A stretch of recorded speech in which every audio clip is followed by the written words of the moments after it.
Hey, good evening, everybody. Welcome to the Outlaw Nation Show. Look at that. All kinds of things happening here in the Outlaw Nation right behind me. Changing my background a little bit. Put the window back around to move some stuff around here in the office. I'll probably be messing around some more with the overall setup. Let me get a little bit closer. Well, not that close. Let's not get that close. There we go. A little bit closer there. Mess around with the setup here. At least I fixed my white balance. Last night it was all yellows, so it wasn't looking good. And today when I had an interview, I interviewed two of the directors for the new Revolution Rent film that's out tonight on HBO Max about the first American musical production in Cuba in 50 years. And they put up Rent. So it's a pretty incredible documentary profiling that. They're over there on HBO Max. Anyway, you guys are great. I got new furniture, so that's what I spent most of the day doing, is building all this new furniture, then moving everything out that I had. I wanted to create some more space.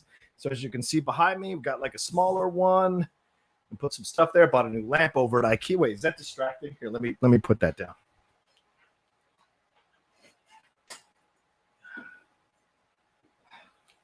All right, there we go. That's better. Uh-oh, I'm out of focus again. There we go. All right, cool.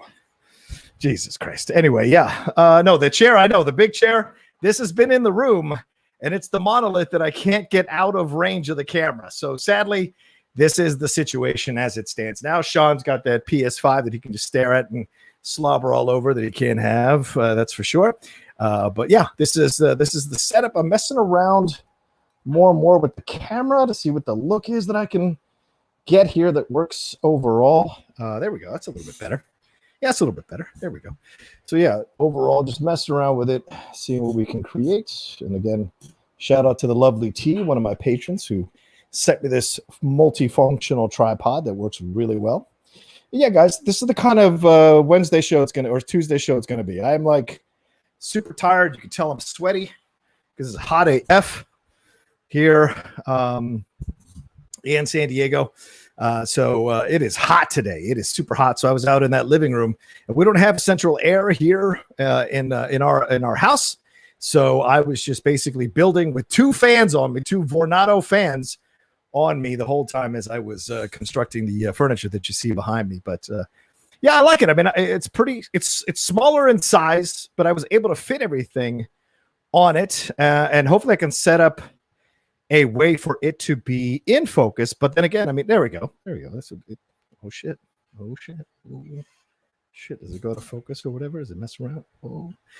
Anyway, yeah. So that's the situation there. How are you guys doing? How's your Tuesday?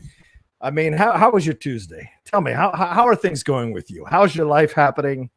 How is the world treating you? How are you? Can we dim the lights? Let's play the music. Tell me. How are you? How's your day going? How is your week starting out? Tell me. Each donation, Rocha strips. Nope, that's not happening. Speaking of which, yeah, the Streamlabs are up, ladies and gentlemen. If you guys want to just talk about whatever you want to talk about, send in questions or comments or thoughts or anything like that, please feel free.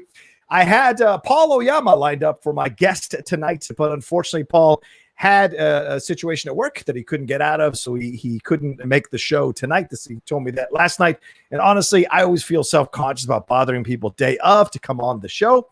I reached out to a couple of people, and they said they couldn't do it this week, but they'd be glad to do it in the weeks coming up. So we've set up the next 3 to 4 weeks.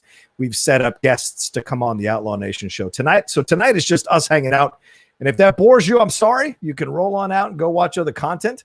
Kevin Hart is not on the show. I saw some of y'all saying that the title was misleading. And you know what? When I was looking at the title, as I was sitting down to start the show, I'm like, oh, I get that. That makes sense, because I always say like blah, blah, blah on blah, blah, blah. So it makes it seem like he's actually on the show. So maybe I'll change the title at some point, put Kevin Hart.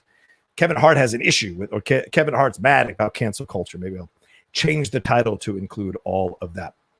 But yeah, I'm going to talk about that a little bit later in a little bit, talking about Kevin Hart's comments. If it's in the mood to talk about cancel culture because of his comments, because I'm seeing more and more people and more comedians going off about it and talking about it, getting upset about it, you know, raging about it. And in my mind, I just felt like it was time to just talk about it, because I don't understand where all this frustration and anger is coming from, because then you get the pushback from people like Eddie Murphy, who was like full on admitting that he, said some inappropriate stuff when he was younger, and he apologized for it. Cat Williams saying if you can't respect people's feelings, then maybe you shouldn't be working as a stand-up.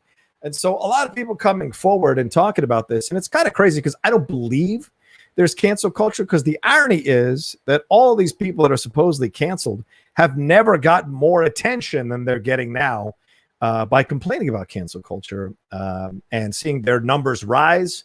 Morgan Wallen, that country music guy, his singles went off the charts when Saturday Night Live canceled him for some of his his appearance, not canceled him, his appearance for some of the inappropriate things he said in the past. And then he pulled a dick move by scheduling himself to go on the show, and then 2 days before the show pulling out of it. I'm not sure of the reasons. If there were legitimate reasons, then I'll take that back. But from what I understand or what I've read, I didn't see any legitimate reasons for that situation. So, yeah, I mean, that kind of stuff just kind of drives me insane. So we'll talk a little bit more about what Kevin Hart was talking about. I reached out to Steve Morris. I'm not sure if Morris can come on. He's packing up to do some things this week, so I'm not sure if he's got some time to swing around. So maybe he will, maybe he won't. He'll let me know. The other things I want to talk about are some of the things that are happening here for the Outlaw Nation, because the reason I bought this furniture, the reason I'm trying to kind of figure out how to make this space look a little bit better is I want to start making everything look a little more professional, making it look a little more on point. And right now we're in transition, obviously, as you can see the window shades and all of that. We'll be handling all of that shortly for sure, but just kind of figuring out how we can make this look a little more professional, a little more like we've seen other people do on their channels, and that's something that I think is important. And today I interviewed 2 directors for about 5 minutes. I'm going to get that interview out for people to watch probably tomorrow, but also going to, as I said, I'll be doing more reviews, more trailer reactions. So now that the place is kind of pseudo set up, I'll be able to kind of walk right in here and start working and drop videos and do whatever. And it's exhausting, and it's the life I've chosen, and I like this life, but I had to feel comfortable being in here again. And some of the lighting, some of the lighting here, let me turn it a little bit towards me. There's some of the lighting there. There we go. That's a little bit better. I'll be adjusting some of the lighting as well. We see a little darkness on my left side of the face. So let's see if we can adjust this one. So much. All right, that's it. Anyway, we're going to be working on all that to make it look a little more professional, make sure people feel comfortable coming on the channel, coming on the show, and what have you. So that's kind of the goal there. And even camera placement is going to be important as I figure this out as well. And then I'll be shooting in 4K some of these videos, because I want the channel to look, I want the videos to look professional and look on point. A friend of mine even mentioned like adding some ambient lights, some kind of colored light in the background. So I will add some of that as well down the road, which is why I got that lamp. I bought that lamp as well that I showed you guys here just a few minutes ago. Dalton Johnson says, what's the deal with you being on SEN? Well, I think the deal is more that I'm not on SEN. And I'll be talking about that on Thursday. I'm going to be on SEN on Thursday to talk about it. But basically what I just told you will essentially be the reason, which is that I'm going to be focusing more on my channel, more on the content I'm doing here. And I think all the stuff that was happening over there, I just felt like it was time to kind of create something else for myself and move in another direction and take a chance on really focusing on the channel. I've enjoyed being on SEN Live, and maybe I will, come on as a guest like once a week or something like that. Chris and I haven't really talked about it too in depth, but hosting the shows had gotten to really affect me doing reviews, affect me doing trailer reactions. So all of that, doing my own pre-produced videos, the stuff you guys used to watch at Collider, these are things that I'm focusing on. So those are the things that I want to create a workspace that when I walk into it, it is receptive to create that kind of content. So that's the focus. And what you're seeing right now is the transition place that it is at. And there will be posters on the walls. There will be stuff, that's a closet. So there's not much I can do about that. But certainly maybe I'll put up the green screen there and do something there, or put up some green screen somewhere and do something there. So that's the situation overall. Yes, I did have posters on the wall, Joseph. Yes, I did. but it's no, there was no, I don't think, I'll start to put the posters up here in front of me. The Logan one is still over there, but we'll figure that out. And I've moved the TV over here, and I'll probably have to yank it back just a little bit more because I don't necessarily want it in frame. So I'm just trying things out, just trying it out, and some of the staging, some of the setup here I'm going to have to figure out overall on my own in this situation. So John Johnson, hell yes, Rocha. I wasn't trying to pry. I just love this channel. I'm looking forward to seeing you thrive. Thank you, Dalton. Yeah, I appreciate it. And I've been kind of figuring things out. And listen, it's been a year of doing the Outlaw Nation show. It's doing the Outlaw Nation channel rather. And it's been over a year, and we're in June now. And I just think it's the time to make some changes here to make it a little more focused on creating the content I want to see, to create the content that I'm passionate about, to create the content that reflects who I am as the Outlaw John Rocha. And I think some other announcements will be coming as the months go on about certain things. And I'll be, kind of really just focusing on doing this. And I find the transition to San Diego has been fantastic in terms of I've been hooked up with a great publicity firm who is hooking me up with screenings, hooking me up with interviews. I mean, they've been great. Am I getting the same kind of attention I got at Collider? Well, of course not. I'm not at that level yet. But how to get at that level is to build up the channel. And I can't build up the channel if I'm constantly being on other channels. And that's the thing that I've kind of realized. It's scary. Look, it's scary to walk out there on the tightrope because, SEN is a great audience. It's a great show. SEN Live is a great show. It's fun to be on there. And like I said, maybe I'll come on there as a guest once a week or something like that. That's always in the pro, because that's less responsibility. I don't have to sit there. I just can hang out and have fun with them and go right into my next thing. And that's really important to me. And I've discovered that. And, Christian's been incredibly great to have conversations about it. So, so it's Dalton says I've been with the nation since the original podcast, really helped me with my depression. Thanks for all you do, Rook. Well, it's my apologies. My pleasure, not my apologies, my pleasure. Absolutely want to help you out of your depression. I mean, I have my days, ladies and gentlemen. I have my days. Certainly over the last few weeks, I put a lot of pressure on myself. My girlfriend thinks it's something I really need to address, but I put a lot of pressure on myself. I'm built from that stock. My father, was a first-generation American that I am. The work ethic, the blue-collar approach to the world, it's very ingrained in my body, very ingrained in my blood from my father. So for me, when I'm like, not getting a review out on time or not getting a trailer reaction out on time, at least in my head on time, I feel like I'm letting the spirit of that down so I can be hard on myself in that way. And maybe I'm being too revelatory here, but this is the Outlaw Nation show. I'm being honest here. And speaking my truths overall, but it was great. But it's been great too to be able to go okay, I got to get this done. Like the furniture wasn't available at the stores that was in my area. So yesterday, got up at 8:30 in the morning, got on the road by 9 o'clock, and drove up to the store, which was an hour and a half away. Bought the furniture because it was in stock. Came back home an hour and a half. Stopped off at the Best Buy. I got a Elgato Cam Link because I'm going to be doing more 4K videos and stuff like that here on the channel, but also figured out how to connect to Twitch on my PS5. So we're going to be building up my Twitch stuff on there as well. That's at the Outlaw Nation. If you guys haven't subscribed to me on Twitch or followed me on Twitch, I will be doing watch-alongs. I will be doing shows. I'll be doing hangouts. I'll be doing all kinds of things there on the Twitch show. On the Twitch channel, rather, as I figure I'll be playing FIFA.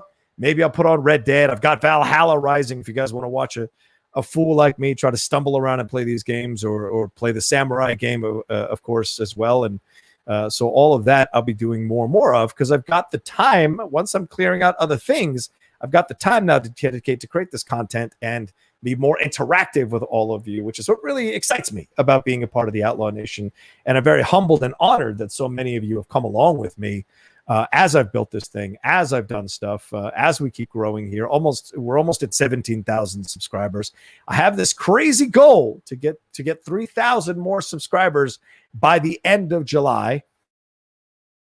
Really hard on doing the content. Maybe I won't get to 3,000, but I'll get closer to the 3,000 than I would have if I just kept going in the same direction. So, like I said, it's a little scary to walk out on the tightrope, but I also know Was it Line and Jerry Maguire? Man, that's how you do it, man. You put your balls out there and let them swing in the wind. And that's what I'm going to try to do. That's what I'm trying to do, basically.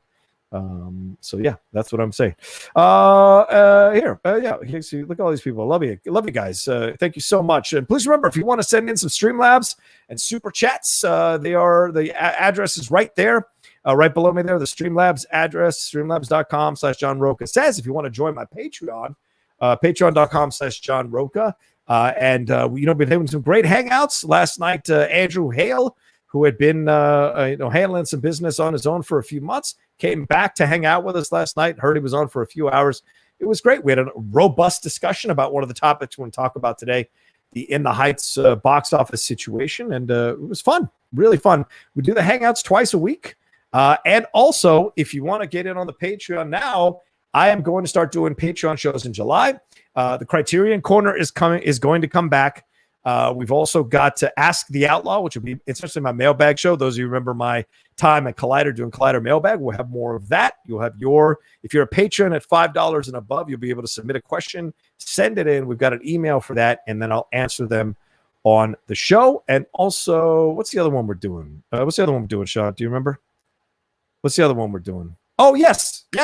We're doing The Outlaw Rides Again, which is an awesome show where I go back and rewatch one of my Schmodown matches, or any of the Schmodown matches with Soul, who is one of the co-hosts on the Ultimate Schmodown After Show.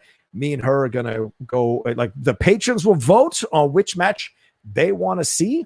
I think one or two of my matches, maybe we'll put 4 matches up there for people to vote for, and 1 or 2 of them will be my matches, and then the other 2 will be other people's matches. I'm not vain like that. We have to watch all my matches, but it could be fun to go back and then like revisit, and then talk about strategy, talk about what they were thinking, give you some behind the scenes knowledge of what was going on there for that match. So these things are opening the door as well. And hopefully I'll be doing a little more too with, like, when guests come onto the show, we'll have them have a special, like, Patreon only questions for like 20 minutes. So you patrons, I'll let you all know ahead of time when I'm getting a guest. And if they have like 20 minutes to answer questions you specifically want to ask them, we will set that up and factor that into the interview time with them as well. So it's this kind of access that we're going to be creating here on the Outlaw Nation. So, yeah. All right. So I just wanted to let you guys know. I'm droning on and on. I apologize. But yes, please go enjoy the Discord. Absolutely. That's such a great point here you're making, Justin Toner. The Outlaw Nation Discord is a great place. Yeah, a lot of people are in that Discord. There's no toxicity in that Discord. There's no talking down about people in that Discord. I've heard that happens on other Discords. We don't do that in the Outlaw Nation. I know you guys know the Outlaw. He talks shit about it. That's a character, right? John Rocha is the Outlaw, but he's not the Outlaw every day of his life 24/7. So when we hang out at the Discord, it's a very fun time. And they're hanging out until like 4 a.m. They're doing watch-alongs. They're having great conversations about life, about movies, about whatever. They've even started playing each other in simulated trivia matches. So that's another perk of being a part of the Patreon, is that you might get to play some people in some simulated movie trivia matches. But you'll have to have been, I think, a patron for 3 months. So it shows you dedication to the Patreon, and then you'll be able to participate and be selected. And also you'll be able to help me study for the Schmodown matches this year. We've had a great crew of people who've been helping me study for the Schmodown.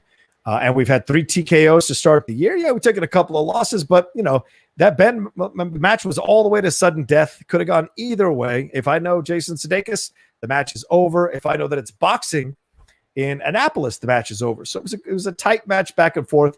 He just knew that one extra question more than I did. But it's all the training that I've been doing with the Outlaw Nation patrons, hours and hours of training that has really kind of put me in a great place to be ready for matches. So you could be a part of that as well, as I play the back half of the season in the Schmodown. So a lot of things that you can get a part of, and there's all great stuff. And they all hang out. And now that sanctions are being lifted and people are hanging out with each other, you guys can actually hang out in person. Those of you who live in LA or live in common cities, and it's been great.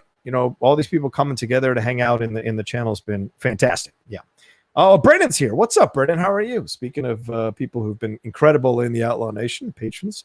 Speaking of somebody who's been competing in some of these matches we've had, some of these behind the paywall patron matches. By that, I mean you have to be a patron to watch the match, not to, you don't pay for the match. You as a patron, you get it as a perk to watch or participate in the matches. Last night, I think there was like 24 people who were watching the match, tag team match that was happening. So it's a lot of fun. It's a lot of fun to be a part of this thing. And no one's putting that video out anywhere. It's only it's only for the patrons, and they're all hanging out and doing their thing. So it's a great time. So you gotta get into the Patreon right there, patreon.com/John Rocha, and join and have a little fun with us. Anywhere from $1 to $50 to $100. I've seen some people donate at the $100 level, and I need to give them an hour this month, so I'll schedule that as well. So yeah, basically this is why I'm making all these moves, is I want to be more available to the nation, to the people who watch these shows, to my patrons, to the viewers, to the fans, to everybody like that, as I make this transition into a new approach into how to do the channel. So I hope you all come with me. I hope you all like it. I hope you all are into it. I'm going to work really, really hard to give you guys exclusive content, to give you guys access to so many things that I wasn't able to give access to before, but also work on reviews and trailer reactions and pre-produced videos and special videos that I can make with people, or interviews with people, and maybe deep cut stuff and what have you. So these are the approaches we're having. So so anyway, all right, let's see what do we got here. Some Streamlabs come through. A couple of them come through. Aaron Clister, what's up, Aaron? How you doing, brother, man? He says, sir, point the way, lead the way. We will follow you anywhere. If you ask, I'll jump off the cliff where the Spartans push the Persians. Well, I don't need that, because that means you wouldn't be able to help, Aaron. So please, no, don't do that. All seriousness, sir, you are a symbol of strive, discipline, and success, and I'm very excited to see where this channel goes. Thank you, Aaron. I appreciate that. I'm excited too. I'm very excited to see where we're going here, man, because I'm waking up every day. Let's make it happen. What do we want to talk about today? Like I almost did the watch along of the Long Halloween thing, and they would have dinged it, but it's the views I'm searching for. It isn't the ad money on videos like that. So figuring this out, how to do more of this and how to be more of myself as I do these videos. I think in the past I've done these videos and tried to be, what other people are successful doing. And the truth is I got to be me and do the videos my way, have fun my way, be playful my way. That I think that's going to be the access point for a lot of people to take a chance on the channel and take a chance on my content. So thank you, Aaron. I appreciate it. Jim Sandlin, what's up, Jim? Outlaw, what are your thoughts on Aaron Rodgers? As a Saints fan, I hope we don't see him in week 1. #NOLA. Jim, here's what I can tell you. And I'll go back to the camera. I have a feeling, and we kind of touched on this yesterday. Jay asked this near the end of game time. I think Aaron Rodgers is not coming back to play for the Packers, so I don't think you're going to see him in a Green Bay uniform ever again. I just don't see that happening.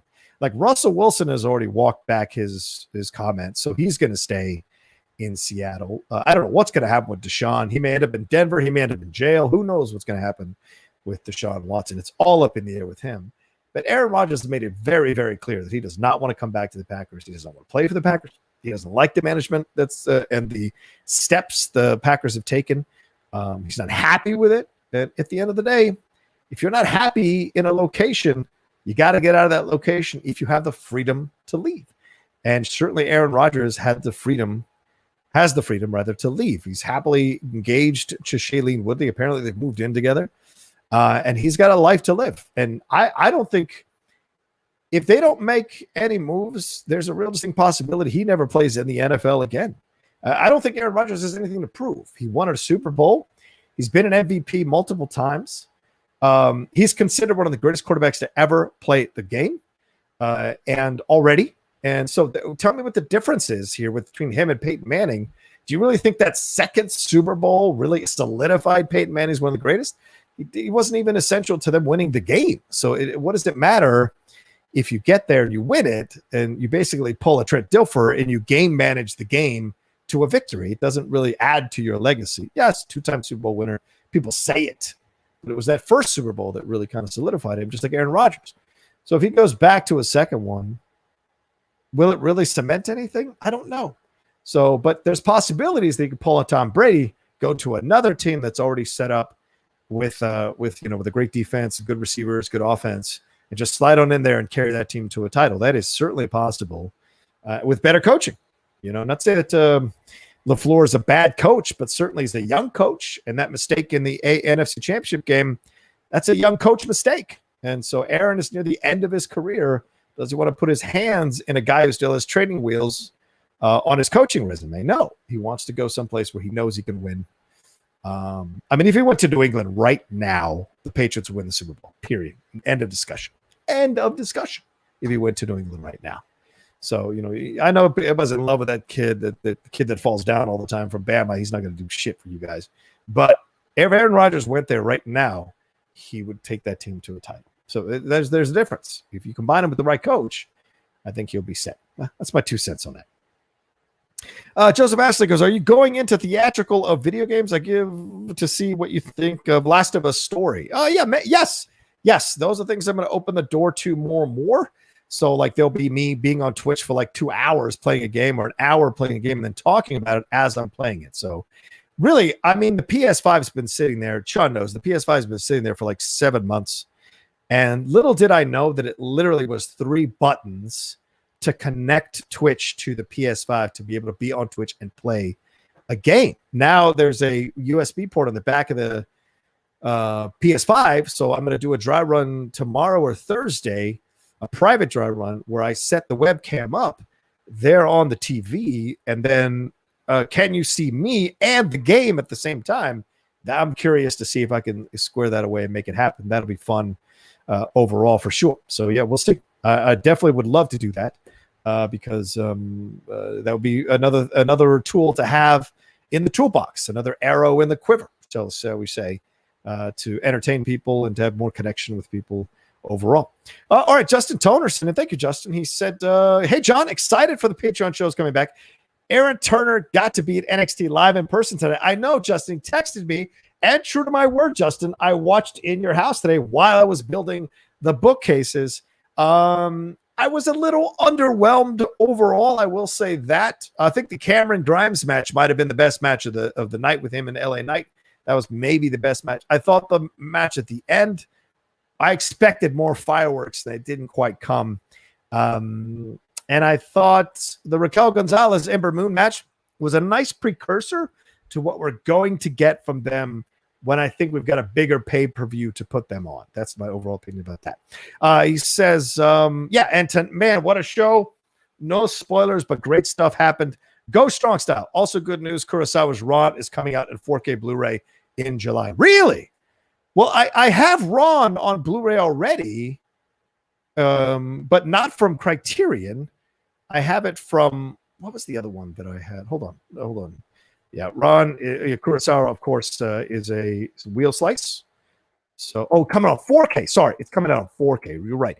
I have the Studio Canal Blu-ray version in my collection over here, but I didn't know that I don't think that's in 4K. It's just Blu-ray.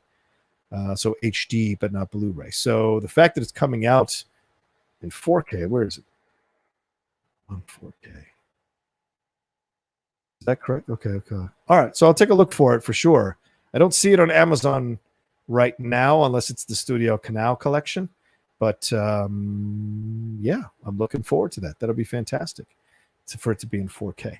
I love Ron. It's one of the best Akira Kurosawa films. And that's another thing, a part of the Criterion Corner is we'll be looking at films from the Criterion Corner that are Criterion Collection films. And I've set up, oh boy, I paused again. Oh, I'm frozen. I've set up down behind the trusty couch over here. There is a bunch of Criterion stuff over behind the trusty couch. There's a bunch of Criterion movies over there that you'll be able to see once I figure out what to do with the couch. I may have to, when on shows like this, line it up here and whatever. What's going on, Sean? Why am I pausing so much? What's the situation? Do I have too many windows open? Maybe I have too many windows open. Let me close some of these windows. I don't want people getting all upset that we're pausing so much. But we've got how many? We got over 100 of you watching us live, but only 67 likes. Please hit that like button and send in your Streamlabs and Super Chats as we go along. So we have some fun conversations here tonight. Thank you, Justin. Appreciate it, brother, man. Thanks for the heads up. And yeah, I think that's another thing that I'm creating space for is more content for me and Aaron as well. Maybe talking a little NXT, a little AEW and what have you. So putting it all together, that's certainly in our plans to add some more strong style content to the channel as well, like in smaller bites, maybe half an hour bites, recaps and whatever. That could be a possibility too. Andrew B, thank you, Andrew. Appreciate it. He says, I've been a big fan of yours for 5 to 6 years now. Kind of crazy to think that I've been doing this 5 to 6 years. Moved out to Las Vegas a year ago from West Virginia, moving back home at the end of the month. Sad I never got to meet you or any of the Schmodown crew. Keep striving for your dreams, Outlaw. We all love you. Thank you, Andrew. We appreciate that, man. I'm sorry we didn't get a chance to meet either, bro. Certainly, I figured maybe either top 10 or Schmodown, we were going to get a chance to meet a bunch of people. But unfortunately, with COVID and everything like that, it wasn't possible.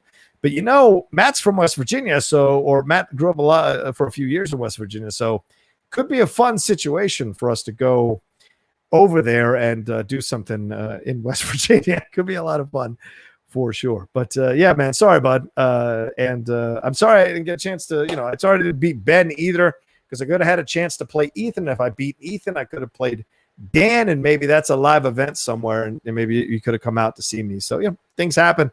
Apologies on my end. Spencer says, good evening. I don't get to see your live content, but I love your stuff, and I'd love to know what the ceiling is for the Titans and the Cardinals. I think they're both Super Bowl bound pending injuries. Well, I tell you what, the Titans, I think, certainly are a little more prepared to go to the Super Bowl or contend in the AFC than I think the Cardinals are. Listen, don't be surprised if this Kansas City situation doesn't continue. It's in my opinion. I think Tampa Bay, yes, they had linemen injured, and yes, Andy Reid's son got into that terrible car accident. But I also think Tampa Bay showed the blueprint of what you can do to beat Patrick Mahomes, to beat Andy Reid's offense, right? It's no different than the blueprint with Tom Brady. If you can bust through that line and get to Mahomes, he will make a mistake. And you've got a good secondary, he'll make mistakes. And so that's what you saw in that Super Bowl. And I think that's what people are figuring out about the Kansas City Chiefs now. We'll see. Maybe they bounce back, make some adjustments, blah, blah. But Andy Reid isn't really known for being a consistent perennial Super Bowl contender. He's certainly known for being a consistent playoff contender, but not Super Bowl contender. So we'll see how he adjusts things in what everybody's been to. 2 of them now with the Chiefs, 3 with if you include the Eagles, of course. So we'll see if he makes some adjustments here with the team. Maybe Mahomes takes a little more of the play calling duties, or their offensive coordinator or him come up with a new game plan that can shock the world. Anything's possible. But I think the Titans, with that defense, with that running game, and with picking up Julio Jones, I think this is going to be a fantastic team. And Ryan Tannehill, a lot of people were trying to tell me that he isn't that good of a quarterback. He's not a big arm. Who gives a shit about a big arm if this guy's throwing for almost 4,000 yards and averaging almost 8 yards a throw? Who gives a shit if he's got a big arm or not? Can you win the ball games? That's all people care about. And I think the Titans have a better situation than the Cardinals. I just don't believe in Kyler Murray just yet. There were certainly flashes, and last year he had that miracle throw against the Bills, and certainly came close to getting into the playoffs. But I just don't know that they're ready to make that leap yet to be a Super Bowl contender. I think they can be a playoff contender, maybe even a championship contender in terms of the conference. But I don't see them becoming a Super Bowl contender anytime soon. Well, not anytime soon, this year.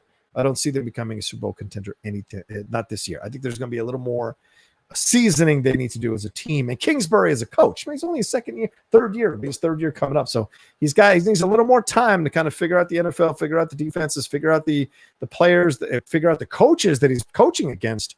All of that factors in. It isn't just getting your team ready. It's also kind of mentally outmaneuvering the coach across the field and hoping your players execute the game plan. So I just don't see the Cardinals being one of those people necessarily. So, but thanks, Spencer. Appreciate the donation. Tushka's in here. What's up, Tushka? He said he's currently on the telephone with some movers. I will be happy to fill in your coach. Save me a spot. # Outlaw Nation. # Outlaw Coach Surfing. # surfing on my own. Okay. Fill in my coach. I don't know what that means. Fill in your couch. Oh, my couch, not my coach. You want to sit in my couch? Yeah, feel free, man. Well, I mean, I got this couch a few months ago because I knew I was going to be in the office watching movies and TV shows to do reviews and whatever for the channel. So I might as well be comfortable for sure. So, all right. See, Justin's back in. Thank you, Justin. He says, yeah, John, the 4K run is also coming from Studio Canal. It's a foreign import.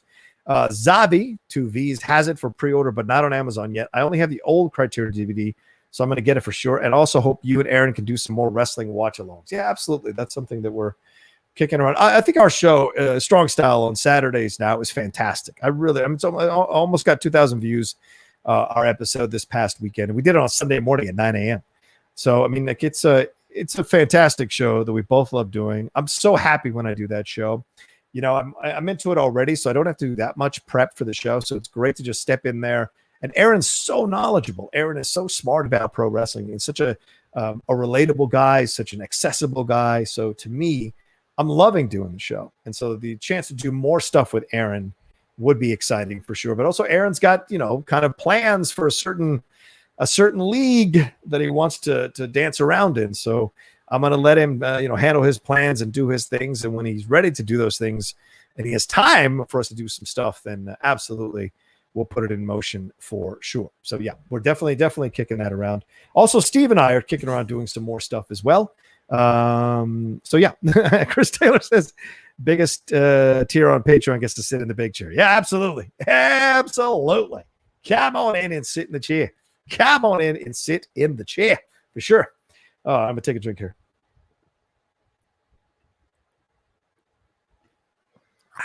Thank you. All right, let's see here. Is that all the Streamlabs super chat so far? We'll keep sending them in, folks. Would love to have a good night tonight. You know, I know I'm just hanging out talking with you all, but any contributions, any donations you can send, any support for the channel you can send, and any questions, comments you want to ask, please feel free to do so, and I'll address them for sure. All right. I like this idea. This party's over. It says thoughts on Copa America, thoughts on Bolivia's. All right. So let's take a look at this right now, because I think Bolivia lost yesterday 3-1. No surprise. Look, Bolivia, my parents' team hasn't been good for a very long time. I think since I went to the World Cup in 1994, when I saw them play Germany, when they had Javier Moreno and Marco Echeverri, that was when that team was the last time it was legitimately good. But right now, it's just not happening for them for sure. So let me see here if I can get to the scores. All right, yeah. All right. So today or yesterday, yesterday there was no games. There's no games on Tuesday. There's no games on Wednesday. But Monday, Bolivia lost 3-1 to Paraguay. Argentina and Chile tied. Kind of a surprise. Messi had to bail them out again. Brazil destroyed Venezuela. No surprise. Colombia is always good over Ecuador. So all I can tell you is Bolivia is not going to win anything. Is not going to qualify for anything. The team's not strong enough. And in the end, I don't think they're going to do much in this tournament. Maybe they'll pull a shock victory out of somewhere, but I can't imagine them doing anything of real note or real merit. Have you guys been watching the Euros? I watched the France-Germany game today, and I watched the Portugal game earlier, 3-0 victory, and Ronaldo. It was 1-0, by the way, until the very last few minutes, and then Ronaldo got himself 2 goals on a penalty and a goal from the run of play. So Portugal, I thought, would although 3-0 is a good victory, it doesn't signify how close the game actually was until the last few minutes. But the France-Germany game, that was a fantastic game of soccer. France was football. France was all over the field. Germany looked okay. It's just going to come around, see if they can figure it out step by step, what have you. So we'll see. But Portugal did look impressive for sure. All right, let's see here. Let's move on to what I wanted to talk about. So let's jump into this thing. I don't see any more Streamlabs or Super Chat. So let's jump into the first topic I want to talk to you guys about. So this Kevin Hart situation. Kevin Hart gave an interview, and let me see if I can pull it up. I should have pulled it up before we started the show, but it's all right. He's talking about cancel culture, right? And he came in, Kevin Hart, stand-up comedian. He's about to announce a comedy tour, and he's got 6 movies in the production, in the docket on IMDb.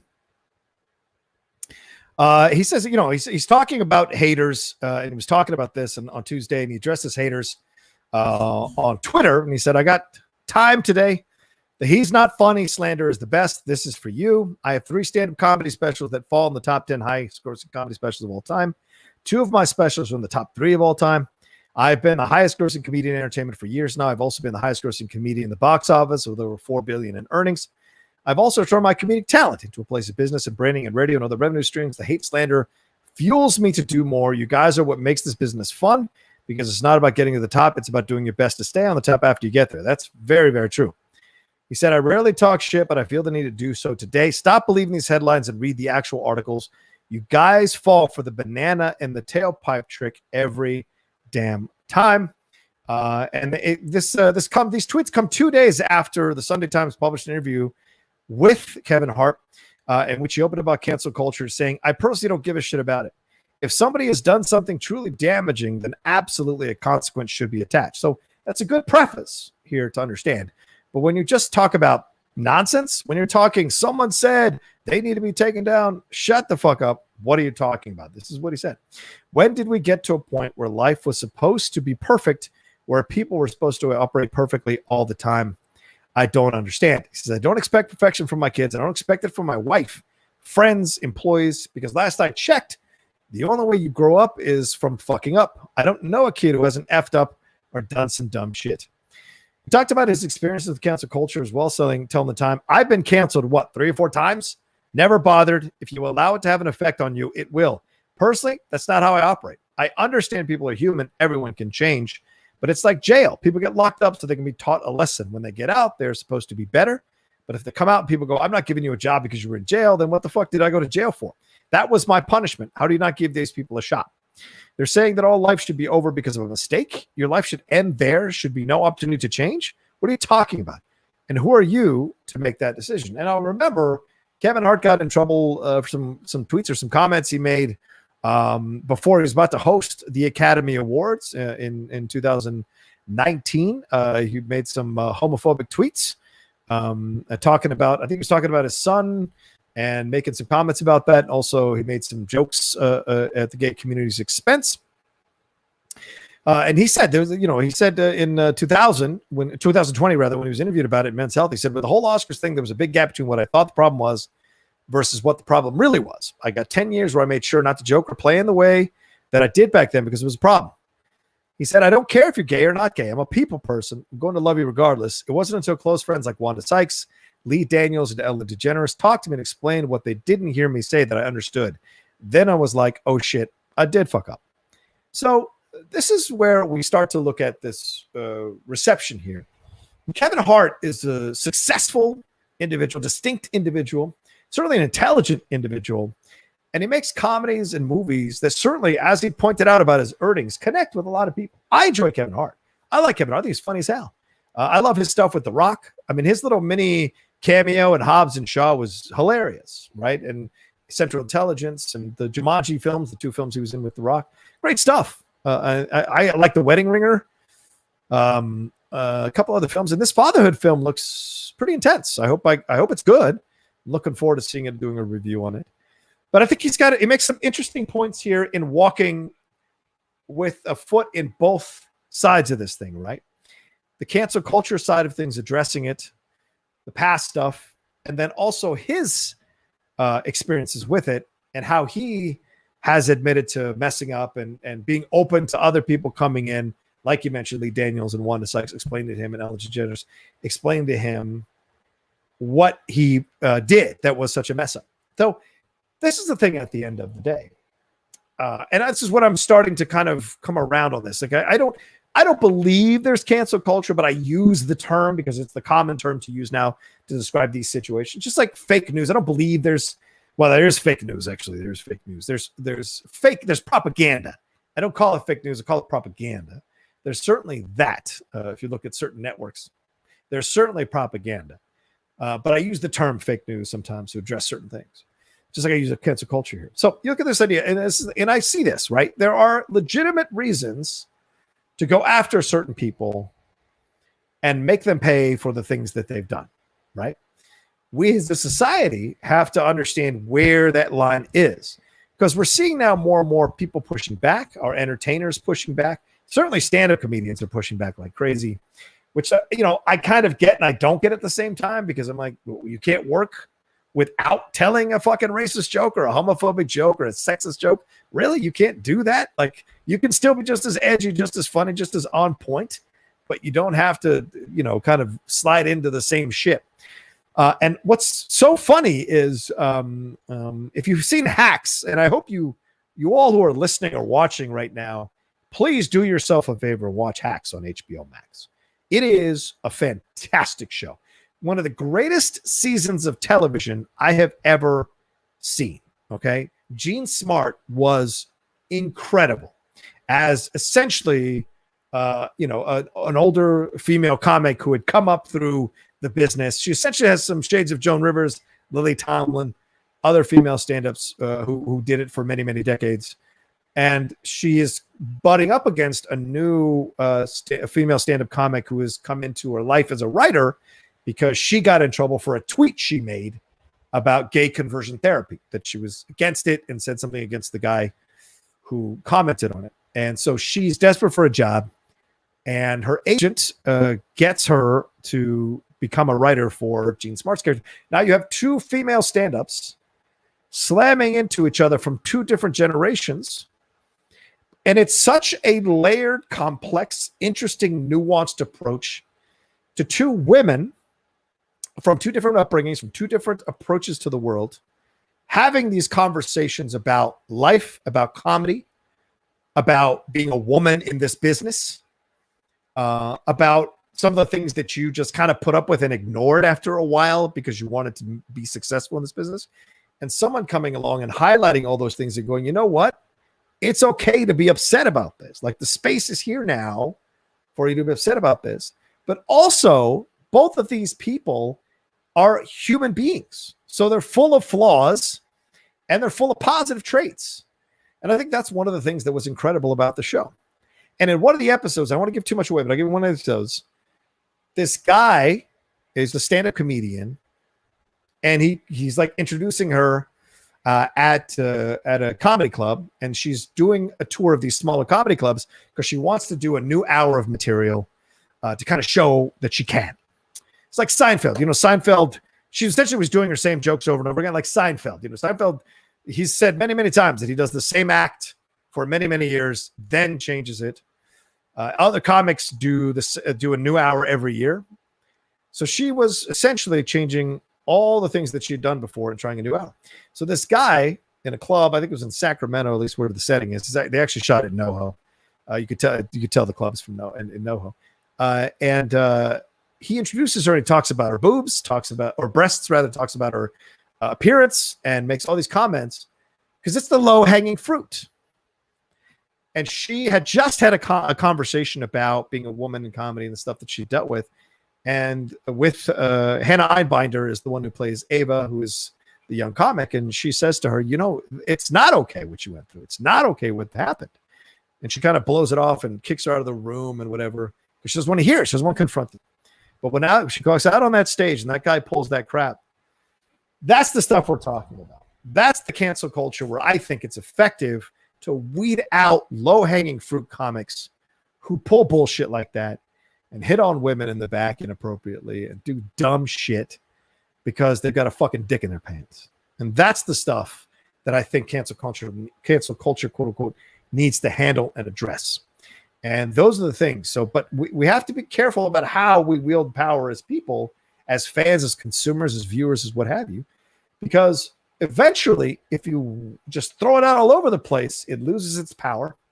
And as we're seeing now, more and more people are pushing back.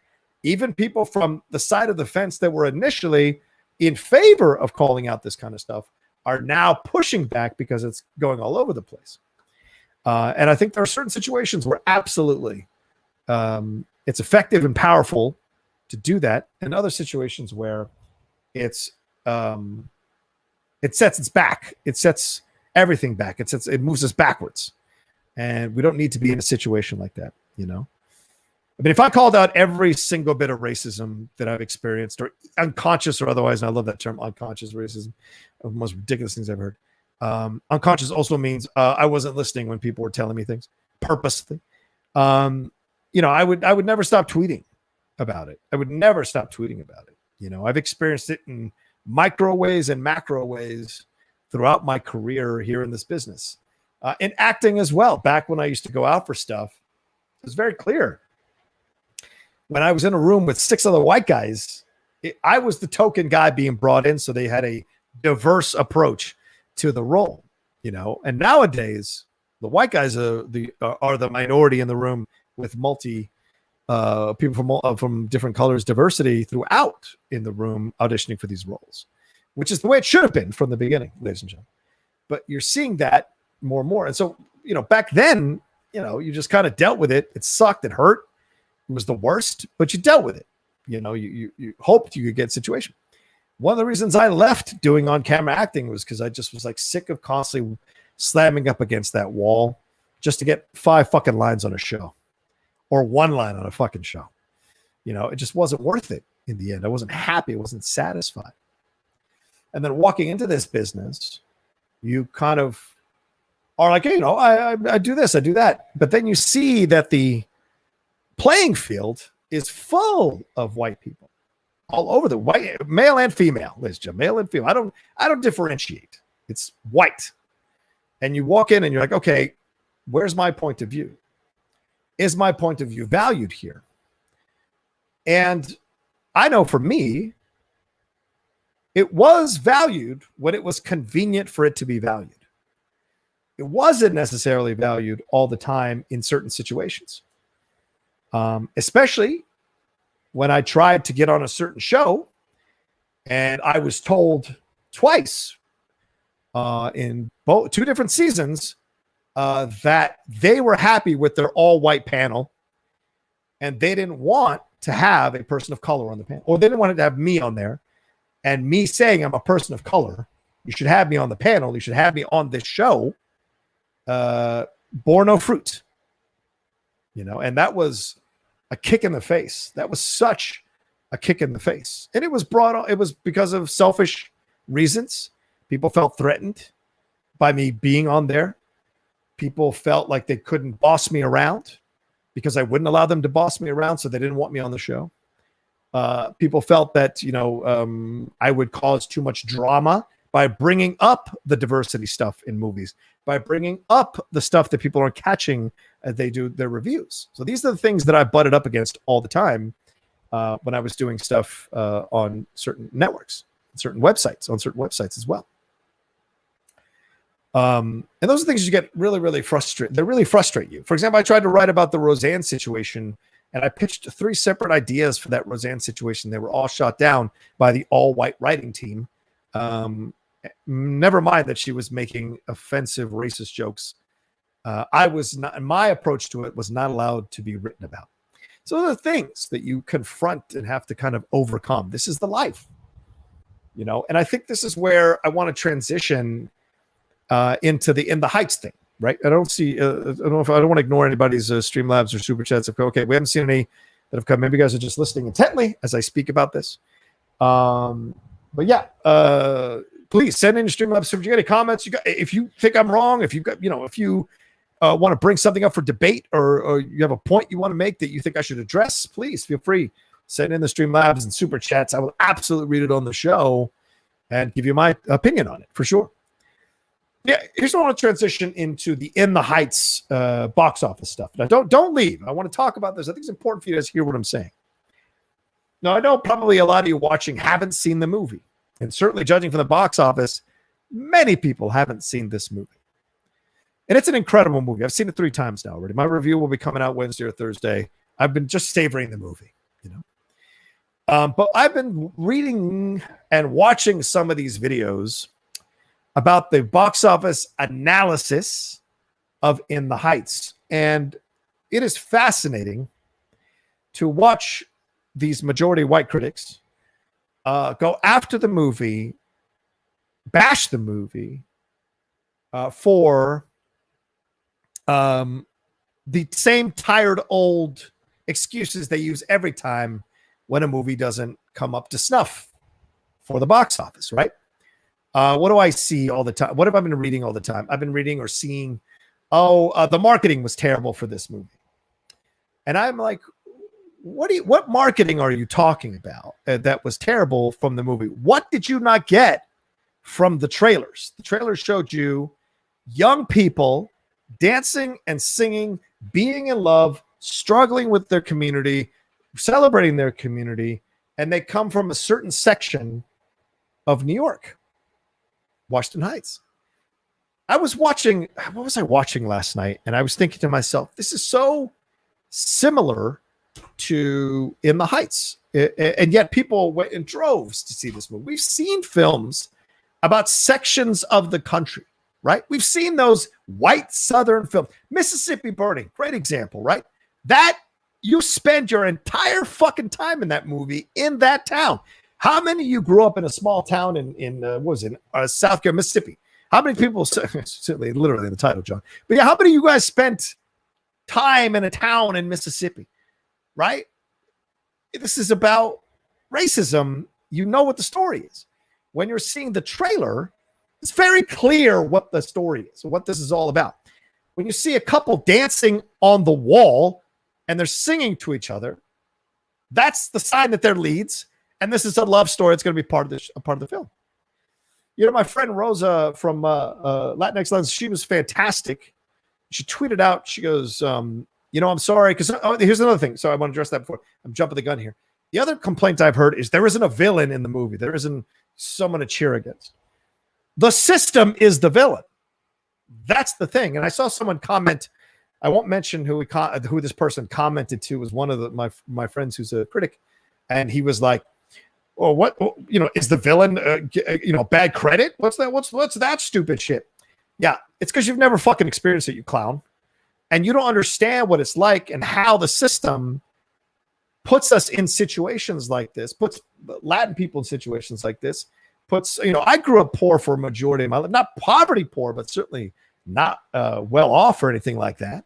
Lower middle class, eventually middle class. And then what I'm at now, and I spent many years being poor in LA. I mean, many years where I was borrowing money to pay rent to stay in Los Angeles, borrowing money off my parents just so I could stay and keep pursuing my dream. And I was working full time and I was struggling to pay bills, struggling to put food on the table, working full time at these jobs that I was qualified for that would allow me to go act. That's the game. I got no complaints. That's the game. But this idea that, like somehow the system is, we didn't see a mustache twirling bad guy. No, because the bad guy is the system in this country sometimes. And that was there when you watch the movie. Now, what are they going to show you in the trailers? They're going to show you like the dude from Falcon and Winter Soldier who turned down Falcon's application for fucking money. They're going to show you that guy. That's not going to make you go see the movie. Some banker in a bank turning down. No. The movie is about giving you an experience of what it's like to live in that section of New York, to experience the things. And the musical, of course, is plot driven by the songs. Now, I heard another complaint that there's not a standout song. There are 10 fucking great songs in that movie. The problem is, and we're going to get to my overall point of this, the problem is that a lot of it is in Spanish. A lot of those songs are in Spanish.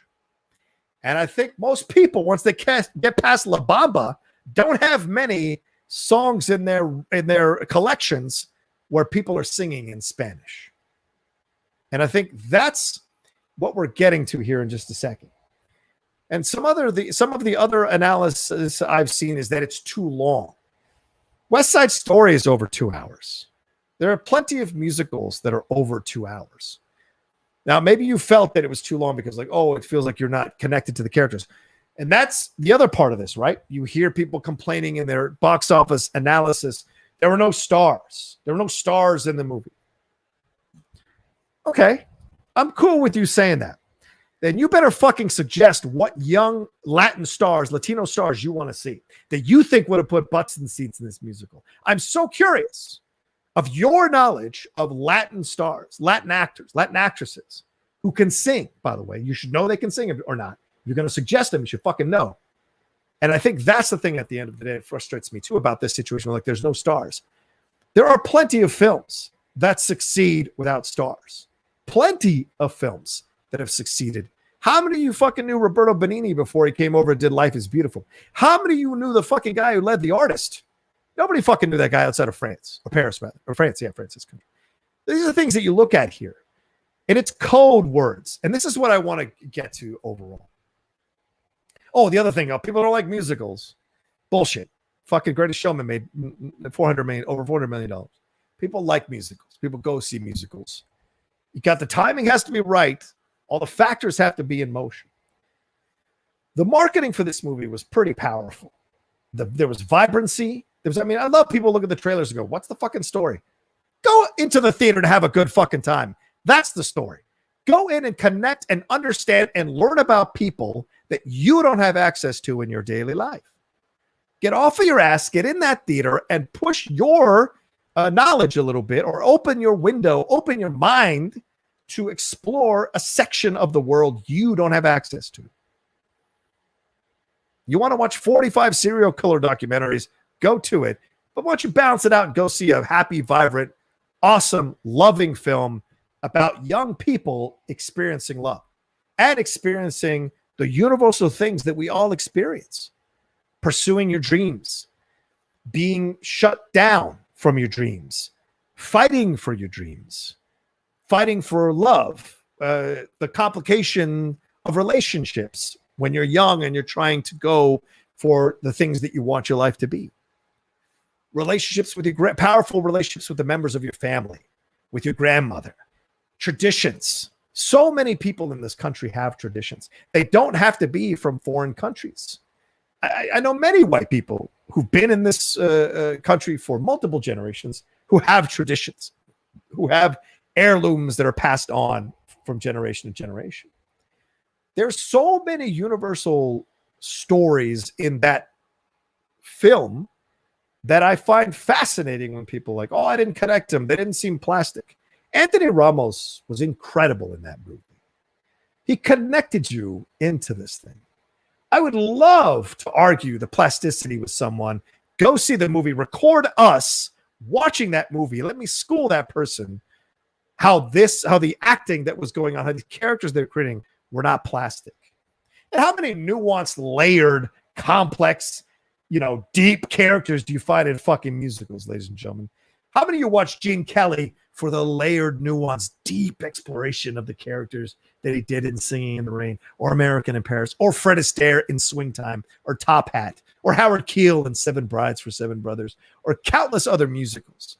There are some musicals that do explore the darker stuff, certainly Cabaret in Nazi Germany. There are musicals. Certainly Gene Kelly had one in It's Always Fair Weather, pretty dark musical.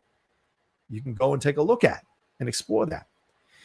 But what I'm getting back to, and some of you may be upset about this, but I'm going to fucking say it because it's my show, it's my opinion. I think racism was a huge part of why this film didn't succeed. Now, I don't mean out and out racism. I don't mean like, oh, fuck those Latinos. I mean, and maybe there were some of that. I mean, even on the liberal side of things and the conservative side of things, I think people didn't want to go see a full-on Latino film. Didn't want to go see a film that explored this culture, that embraced this culture, that told you about the different facets of this culture. There are people of multiple classes, multiple financial levels throughout that movie. And you've got great stars like Jimmy Smits, Mark Antony, Lin-Manuel Miranda. John M. Chu directed this film. So when you come at me and say there were no stars, you got Lin-Manuel Miranda, who just finished doing Hamilton and haven't been nominated for an Oscar. You got John M. Chu, who was involved with Crazy Rich Asians. What the fuck more do you need? And I think that's what a lot of my fellow white critics are not putting that into their analysis. I think it's because they're afraid to lose subscribers. They're afraid to lose followers on their Twitter, on their social media. They're afraid to alienate people by speaking to them straight up and saying, you guys didn't go because you actually don't want to see a Spanish film. You don't want to see a Latino film. It doesn't inspire you. How many of you go see a Sandler film because the plot really speaks to you? Get the fuck out of here. We all go see films that we don't give a shit what the plot is. We just want to have fun and enjoy the movie. Why does this film have to check all those boxes and hit those high levels in order to get a majority of people to go into the theater to see this film? And I think and there's a very strong DACA Dreamer storyline in the movie. It's not the main storyline, but it's one of the storylines. Certainly racism is a huge part of the film as well, for one of the main characters. The idea of community is a part of this thing. The idea of leaving community, the idea of struggling financially, the trying to climb out of that. But also the idea of aspiring for more, aspiring for better, wanting better for your children. So that's why you're doing the things you do. The immigrant story. And this country is a nation of immigrants. How many of you fuckers went to see Gangs in New York? I don't mean fuckers you personally. I mean fuckers like the people out there. How many of y'all went to see Gangs in New York? That's literally about immigration into New York at the time causing the gang wars. And that movie sucked. Okay? In the Heights is fantastic. Once you get past that opening battle scene for Gangs in New York, that is a boring ass fucking movie. But In the Heights is phenomenal. So many people are missing out on the joy of this movie, missing out on the experience of getting to know this culture, getting to know all the actors who were involved in this movie. So many independent films cast nobodies. How many of you knew Billy Bob Thornton before Sling Blade came out? He made that film himself.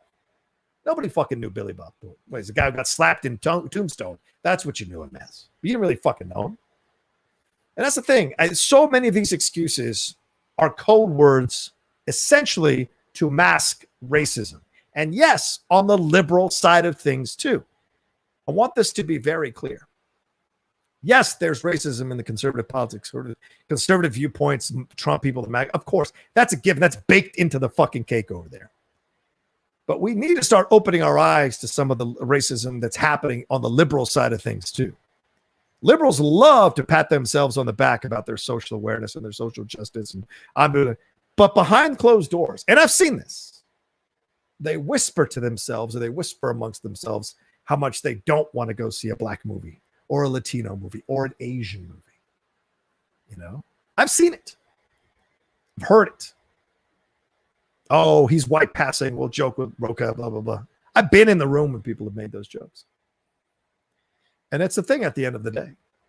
And there's a lot more than you think. Oh, they'll throw fundraisers all over the place. They'll do PR stuff all over the place for attention, for to boost their brand, to make it look like they're really socially conscious and socially aware. I mean, do you know how many websites put up those black squares and you went and looked at their employee list and it was all white people? I mean, I think you know which site I'm talking about that I used to work for. They put a black square up for Black Lives Matter, and then you go, oh, all the editors are white. Well, your entire writing staff is white. The guy who leads you is white. What the fuck are you talking about? What are you supporting? And so that's the thing. You have to look at this. And that website talks all the time about the need for diversity in studios and in TV networks and all this kind of shit. It's like, why don't you put some diversity up in your writing staff? I mean, things have changed now, as I see from some of the head, but how many of them are full-time people and how many of them are freelancers so they can claim to be diverse? You know, these are the things. And I think there has to be more of an awareness on this. There has to be more of that being called out. And I think that's where the change needs to happen. And I'm not seeing this anywhere in the box office analysis from anybody. It's all about the marketing, the numbers, people don't care, trotting out age-old, tired excuses for why the film failed. Or quote-unquote failed, didn't do well at the box office opening weekend. It might have legs. We don't know. It might pull a Greatest Showman and make $400 million before it's all over. But I have a feeling that it won't. And the HBO Max situation had nothing to do with it because it didn't do well on HBO Max as well. I mean, the guy who is one of the head people over there at HBO Max, it was an interview, and he said, what we have seen is that when a film does well in the theaters, it also does well on HBO Max. When it doesn't do well in theaters, it doesn't do well on HBO Max. And he was explaining the In the Heights situation. He was addressing that. So that's the hint there that it didn't do well on HBO Max either. So there's no other reason. You can't trot out to me motherfucking marketing, motherfucking stars, motherfucking musicals. Middle America don't give a shit about musicals. Bull fucking shit. It was about racism. Not overt, horned racism. Just that subtle racism that can be even more insidious than the straight up racism. And I know women experience this too, where guys are all about women until it comes to the hiring, and then all of a sudden a dude's a better fit. Or we see it in the NFL and the sports leagues, right? Definitely. The art ruin. Got to interview minority candidates. I'm a hire or Urban Meyer. It's bullshit. It's all fucking cosmetic. And if after we're done with the cancel culture wars, after we're done and we handle, and I think we're getting there with Me Too and hopefully Black Lives Matter as well. We're making actually concrete changes. Let's start addressing the Latino thing too. Because I think people do feel like, oh, they pick the fruits or they serve my food. They think lesser than of people who are from Latino countries, brown countries. They see it on the news. They get intimidated by the gang stuff. All of that is there. We're a passionate people. We're a loud people. I was taken off one time off an Obama piece at my former job because they didn't want to have comments in the chat about having a person of color on there. They allowed the chat, the trolls, to dictate whether a person of color was on a news item after they crow about diversity in all their articles and the call for diversity in studios. They allowed that to happen. And this is what I'm getting at. You can't be against racism when it's fucking convenient. You can't be against racism so you don't hurt other people's feelings, until it hurts other people's feelings. You can't be against racism until you hesitate to call out your family or your friends. And again, I'm not talking about, hang them from the, wherever. I'm talking about that subtle shit. My brother Jeff Snyder called me last night. He wants to have me on his show on Thursday. And he said, dude, I'm 10 minutes in this movie. I don't know. And I was like, Jeff, how many stupid fucking movies have you seen? Why don't you give this thing a chance more than 10 minutes? Give it a chance. At least finish the movie. And I know some people complained about, representation and different black skin color. And that is a absolutely valid complaint. And certainly we've seen that. Those of us in the Latino community, we know the differences between the darker members of our community and the lighter members of our community. And there is division there. And there are battles. Darker members make comments about lighter members. Black people know this as well. Like School Days, Spike Lee's second film, was all about that. Lighter black people versus darker black people. There's all of that. And Lin-Manuel Miranda addressed it. John M. Chu addressed it. Also, John M. Chu addressed it in Crazy Rich Asians as well. The South Asian situation and complaints that were there as well. They addressed that. When I heard that, though, in my opinion, I was like, can we just get one of these through the door? Let us have one or two of these through the door, and I promise we'll swing back around and we'll do everybody. Just let us get through the door. Do you know what I'm saying? I don't know this for a fact, but maybe there were African Americans or black people in this country when Jackie Robinson broke the color barrier. We're like, well, he's good looking, that's why. Or he's not black enough. We hear that all the time too. Same thing with Latino. Oh, he's not brown enough. Oh, fuck, I've heard that my whole life. You're not really Latino. You're not brown. You're not brown enough. Let me go lay out in the fucking sun for an hour and I'll be brown. Don't you sweat it. And these are things. And these are little things that we have to deal with. I have learned about the white culture my whole fucking life. TV shows, movies, friends, girlfriends. I've explored it all, ladies and gentlemen. Is it too much to ask white people to explore the Latin culture a little bit? People who support what you do. They support so much. It just was. I was reading Teen Vogue because Rosa did she was quoted in it. She retweeted it, and it says right there what I've been saying on I've said on numerous movie talks, how Latinos are 30 to 40% of the repeat business every month in theaters. Every month. So all you executives and film stars and producers and directors, we are fucking supporting the shit you do. We are going in large numbers to see your movies. All you people who don't want to go see a Latino film, a Latino musical, because you don't connect to it. Somehow it's a very foreign thing. Love is foreign to me. Loving your grandmother is foreign to me. Struggling to pursue my dreams is foreign to me. The only thing that's foreign to you is there's people with darker skin color. That's it. That's the only difference. And they spoke a different language occasionally in the movie. So what? You go see movies all the time with subtitles, right? You go see independent films from other countries. People fell all over themselves making love to Parasite. That's all in another language.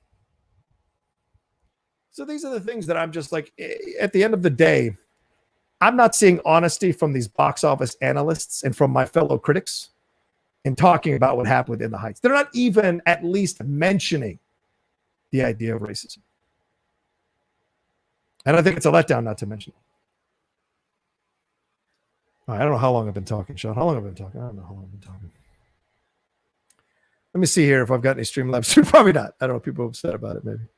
One Streamlab. That's it. That's all I could get from you guys after all of that. One Streamlab. I don't merit any more than one Streamlab. Well, I appreciate it, Alan Smithy. Hey, Rocha. Love the new era of the Outlaw Nation. Great new background. Nice couch. Thank you. I look forward to what's next. Also loved In the Heights. Love the diversity and inclusion. Yes. Love the production itself. This is an easy movie to enjoy. It's fantastic. I agree. It's an easy movie to enjoy. It is so fantastic. You know, it's great. People need to go out and see these movies. And my fellow Latinos need to go support this movie. I don't want to leave them out of this conversation either. You know, there is racism within our own culture where we hate our other people. Do you know how many Latino fans hate me in the Schmodown? It was such an eye-opening experience to have so many comments with last names that are full-on Latino coming after me. One guy from Chile, I remember, or Paraguay, he was just adamant about tearing me apart in the first couple of seasons I was on the show. There's a lot of hatred within our community for ourselves, for people who are successful within our community. That's a real thing. You know, we don't like to talk about it because it's scary. I don't give a fuck. I'll tell you the truth. Within our own community, we hate each other. We hate the ones who succeed. And that could be a part of it too. The Latinos didn't come out and force to see this movie because they didn't want to celebrate this particular section of Latinos from Washington Heights. They'll go see a Banderas film because he's Spanish and it's basically overall. Or the Spy Kids movies, right? Which is chock full of Latino actors, Latino stars. But like, you know, a film like this, it becomes provincial because it's about a certain section in New York. Even though there are multiple banners all over the movie, multiple flags from the different sections of the country, the different countries that people immigrate to this country from. They focus on those Puerto Ricans or, you know, the other people that were involved in the movie. They focused on those things. And maybe that convinced them not to go see them. You know, I just put it out there. Philip Hunt says, as an Indian kid adopted into a white family, you'll be shocked at what woke white people will say when they're safe behind closed doors. Oh, absolutely, Philip. I'm not shocked. I've seen it my whole life. Saw it in the military. I saw it when I went back to college at Florida State. I saw it in LA multiple times. I saw it at Collider. I see it sometimes in other places too. Just putting it out there. I've seen it other places too. And that it never feels good when I see it. And people think I'm ringing the alarm bell. Oh, Rocha, there he goes again. Well, someone's got to fucking say it because you won't. And you won't confront it. Thank you very much, Philip. I appreciate that super chat. Lex is, I just hate the pressure movies with minorities have to be everything. Yes. Something like La La Land didn't have this pressure. Oh, right, of course. Yes. Pretty white people struggling in LA. Yeah, they didn't have to worry about that. Not at all. People don't go see musicals. They went to see La La Land. Why did white people go see La La Land over In the Heights? You think it was really because of Emma Stone and Ryan Gosling? You know how many Emma Stone and Ryan Gosling films I can cite you right now that didn't make any money? It's because they could see themselves in the characters. And what I'm asking the white community to do, and people of other races too, who maybe don't want to go and support Latino stuff, open your minds a little bit. See yourself in that community. See, there are characters throughout In the Heights that you can connect to, you can live through, and you can experience the movie through their eyes. and go on the journey like you go on with any other movie with white actors or white leads. You can go on the journey with them and learn something and come away a different person.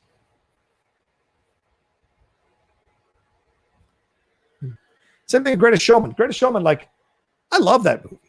You know, that's the thing. At the end of the day, there's plenty of movies with white stars, white actors, white directors, white producers, white leads, or multicultural. I love them. I support them. But I also support Black movies. I support Latino movies, Asian movies. I support across because it's important to do so.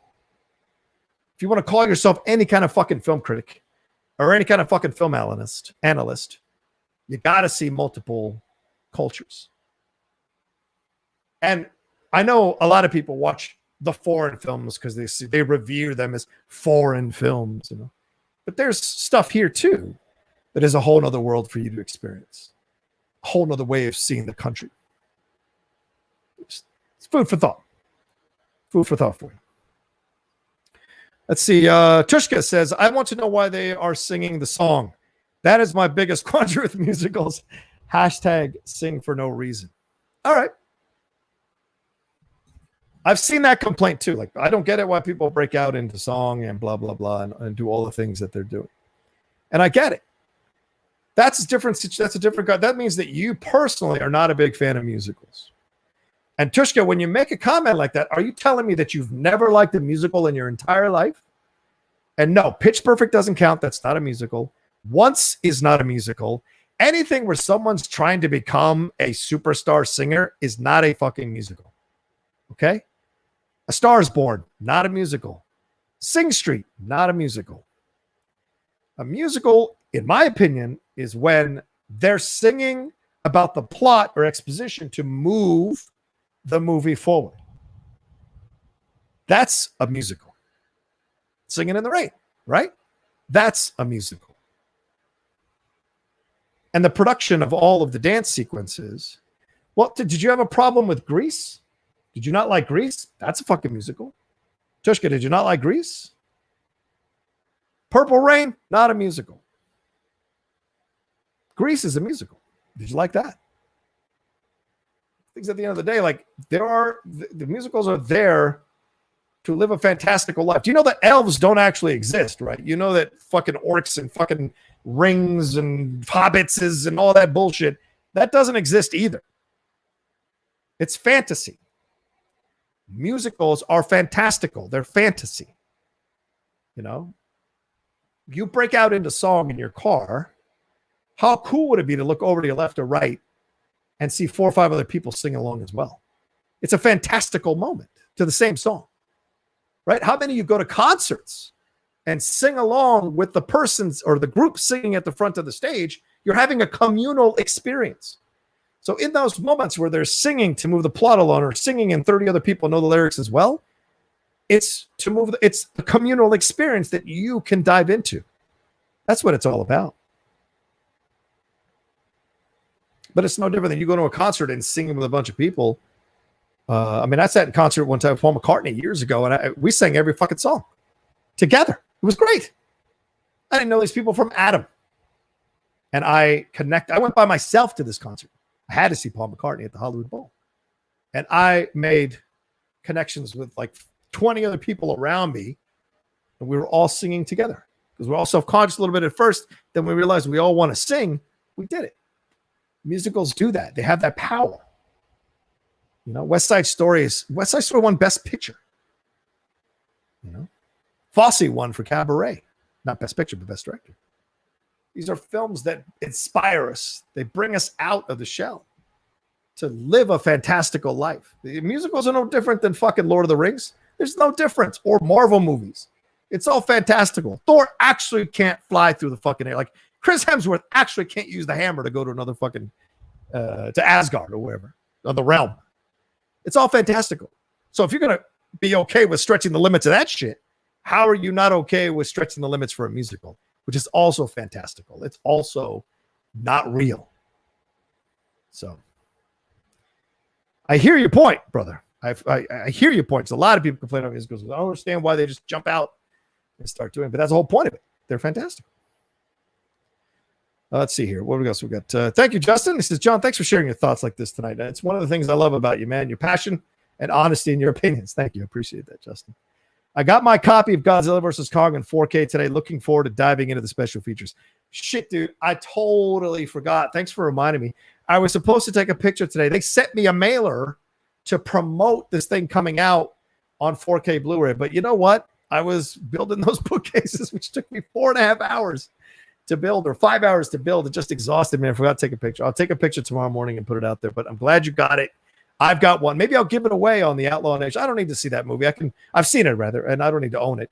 So maybe I'll give it away on the Outlaw Nation. Sean, can we do that? Can we give them money? Can we give them a movie? How do we do that? I don't know how we do that. I still owe people from Christmas, for fuck's sake, and New Year's. Oof. We'll be handling that. Trust me. There's an agenda on the Outlaw Nation. I'm like Scrooge. I just woke up in the morning, and now I got to go make amends with Tiny Tim and Bob Cratchits and everybody around. I'm in debt. I'm in deficit right now to my nation. My nation. I'm in deficit right now, and I've got to make this. I got to balance the scales. I got to make it right. And Andrew Hale coming back is perfect, because Andrew Hale was the one who had written down for one section of the winners, and then Sean had written down another section. So I'll be definitely making do and making amends for that as well. But yeah, I'm going to start doing giveaways as well. Oh, in fact, here, I'll be right back. I'm going to tell you I'm going to show you what they sent me. I'll do like a mini unboxing. Hold on.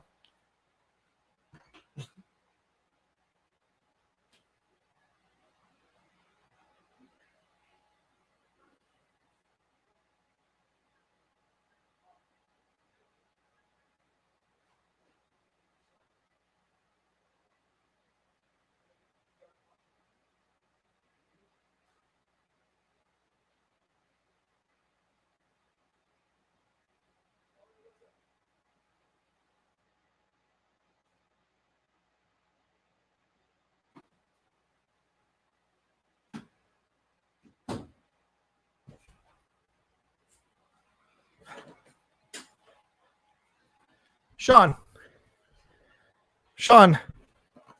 Godzilla versus Kong. Look at it. It's pretty cool. Right? So this is a mini unboxing, ladies and gentlemen. Mini unboxing here. This is stuff they sent me. What am I? Put it down.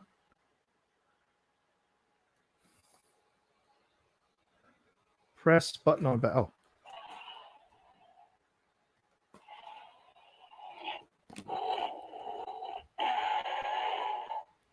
That's how I am in the morning when I haven't eaten breakfast. Where's the Godzilla one? Try me.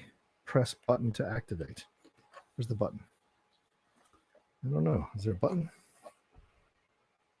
I don't know. I'll give these away. I'll give these away for sure. I mean, I don't need this. So I'll give these away for sure. Whoever wants them, we'll figure this out. Hold on. All right. So this is the box they sent me. Godzilla vs. Kong. Pretty cool. It's out now on 4K Blu-ray, so go get it. Let's see what they got in here. I haven't even opened this. This is literally an unboxing you're getting on the Outlaw Nation. This is the kind of new content. I'm just joking. Oh, nice. Listen to that. When I open the box. Yeah, nice. I love Godzilla sound. Enjoy an action-packed Godzilla vs. Kong movie night at home. The long-awaited face-off of the greatest icons in motion picture history is available in 4K UHD Blu-ray and DVD today. So go get it today, June 15th. Let's see what we got here. Oh, they sent me the Blu-ray. They didn't send me the 4K. What the crap?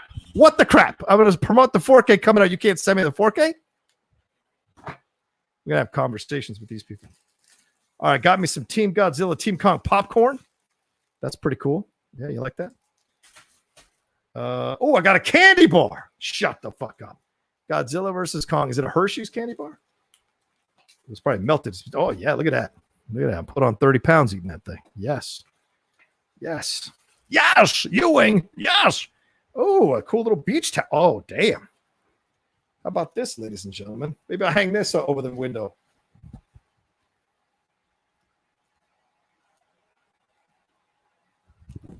Pretty cool, right? This wouldn't dry you at all if you were wet. Let me just tell you right now. It's a nice decorative towel, but it's got no heft to it. It's got no heft to it. Oh, cool. Team Kong. Nice. Well, Team Godzilla, rather. Nice. And Team Kong.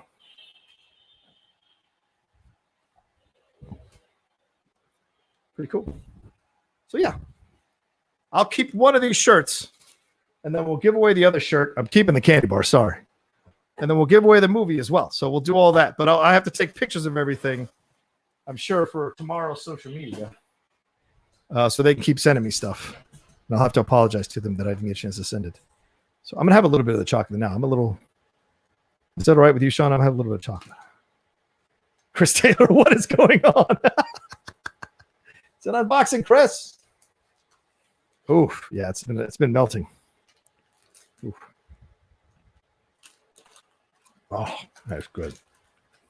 You know when you're having that chocolate in a bit? Uh-oh.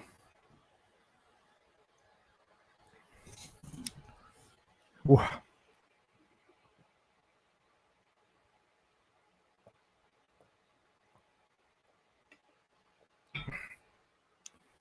Oh, that's good. Sean, I wish you could taste this chocolate. It's like a PS5, Sean. It tastes like a PS5. All right, see here. What else we got here? The Streamlabs. What else has come through? Thank you guys for listening to me tonight as I talked about all this stuff. Oh, whoa. Thanks. Okay, let's jump into this. Let's see.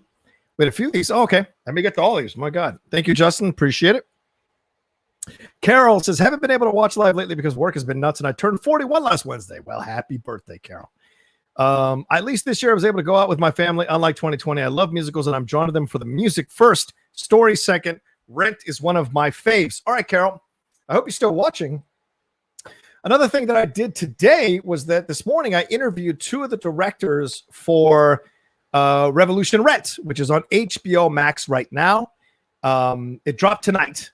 And it's a documentary about this gentleman. Sorry, let me bring his name up here because I got the Andy Senior Jr., who played Angel on Broadway in the touring company of Rent back in when it was first starting out. Not obviously Wilson James Heredia was Angel, but like this guy Andy Senior Jr. stepped in to play Angel, and Victor Patrick Alvarez. They directed this documentary about putting up Rent in Cuba. It's the first time an American musical has been in Cuba in 50 years, 50 years. And they did it.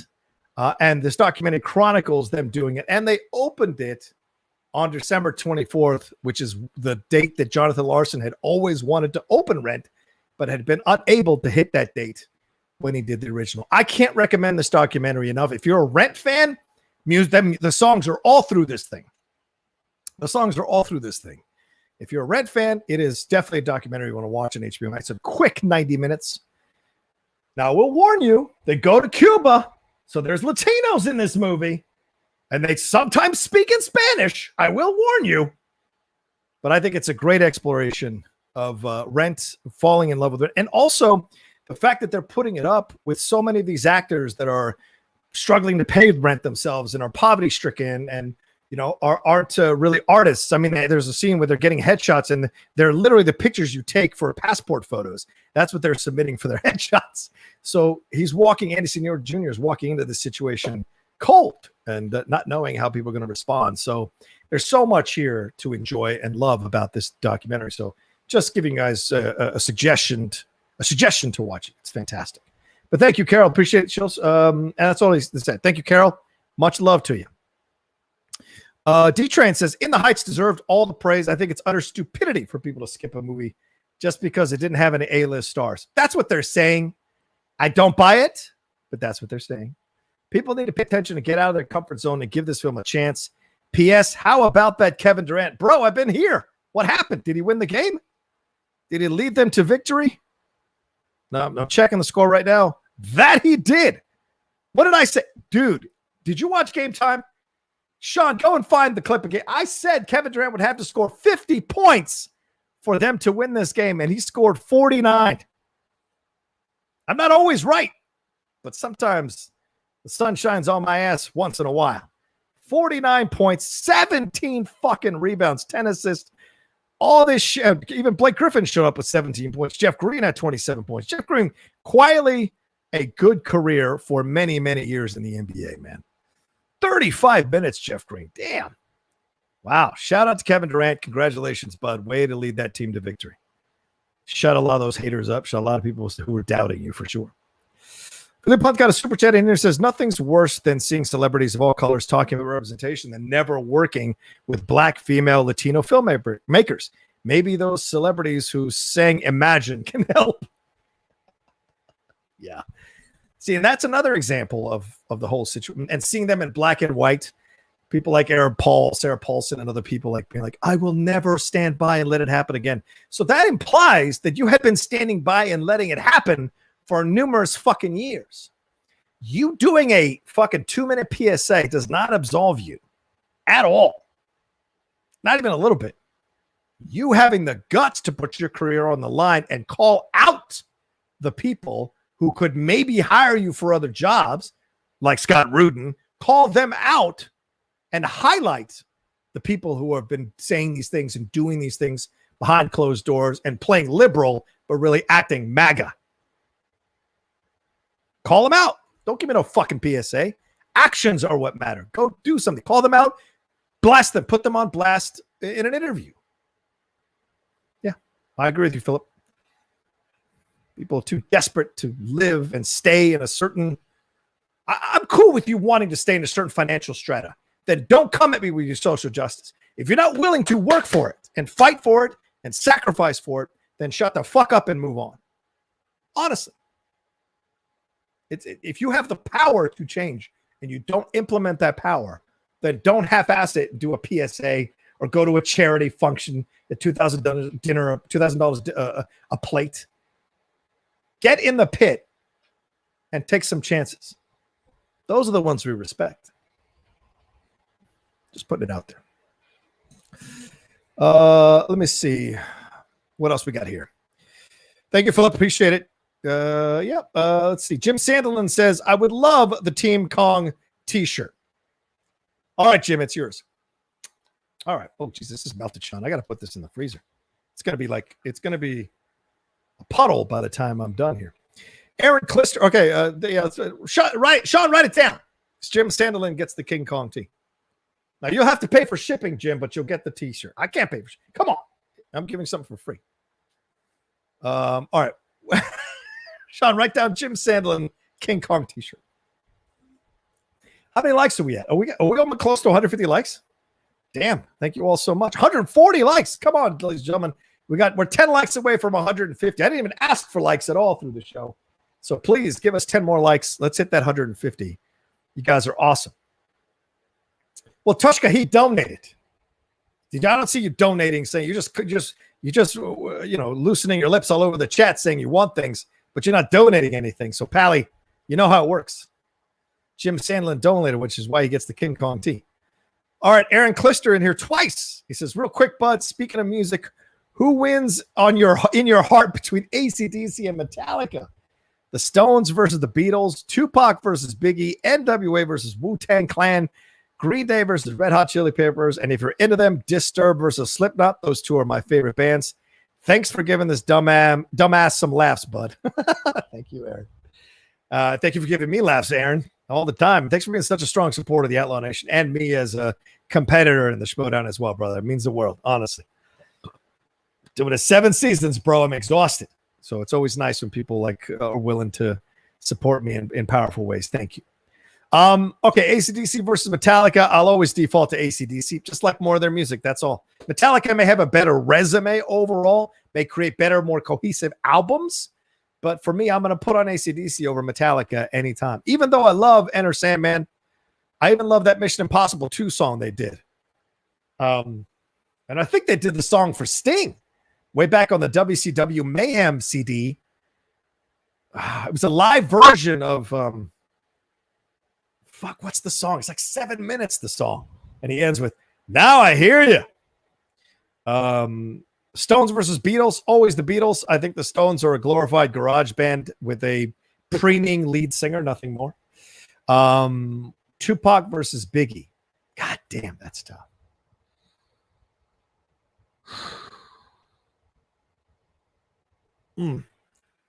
That is tough. Man, that's tough. I think it's a tie. I can't choose between Tupac and Biggie, man. Both died young. Both left a legacy. Tupac was a poet, but Biggie spoke for a generation. So it's tough, man. And Biggie was like from the bottom to the top. I mean, Juicy is all about that shit. Tupac was, kind of a gifted kid. He had opportunities, man.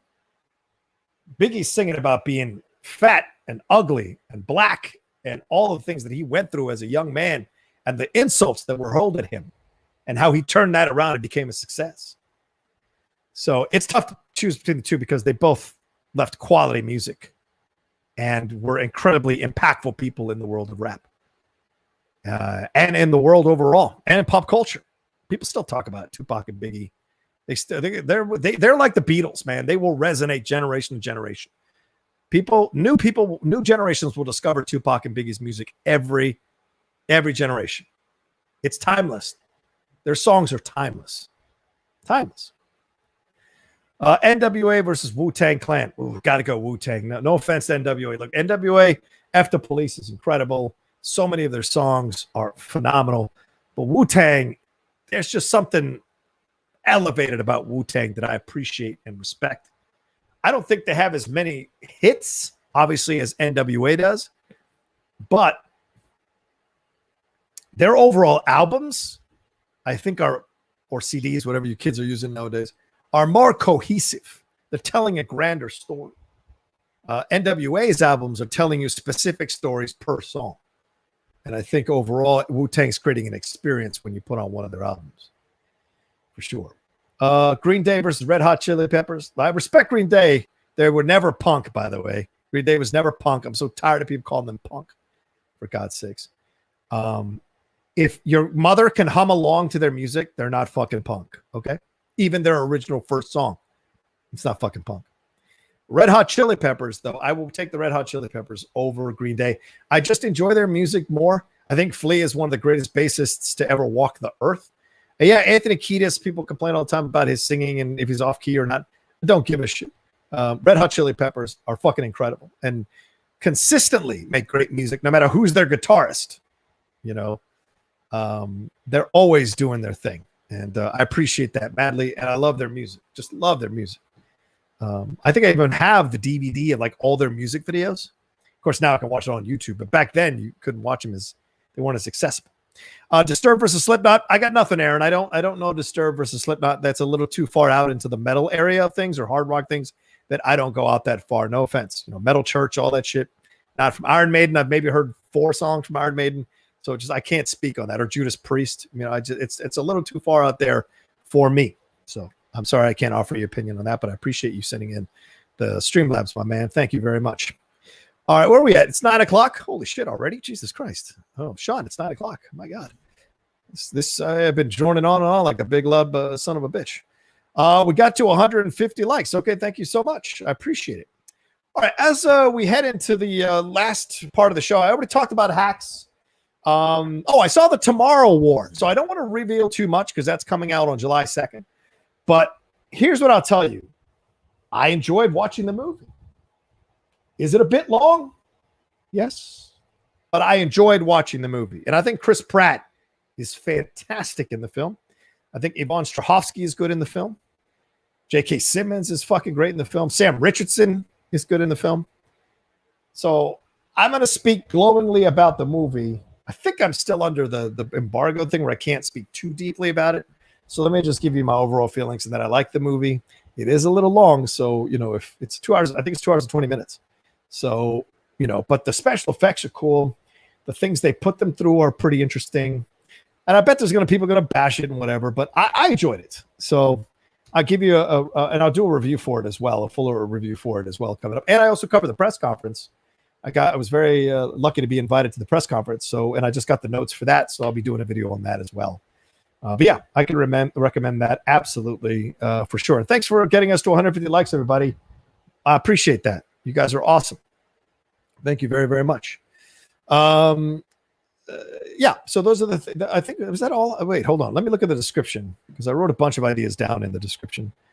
Yeah, cancel culture. Yeah, box office analysis. Tomorrow War press conference. Yes, I talked about that. Hacks. Oh, Resident Alien. I talked about Revolution Rent. Yeah, I was going to talk about Chrissy Teigen as well. I don't know if you guys saw this thing, but man, this is really how can I say this? It's a shame that this is happening. All this stuff is coming out about Chrissy being a bit of a bully in her younger years on social media, going after people.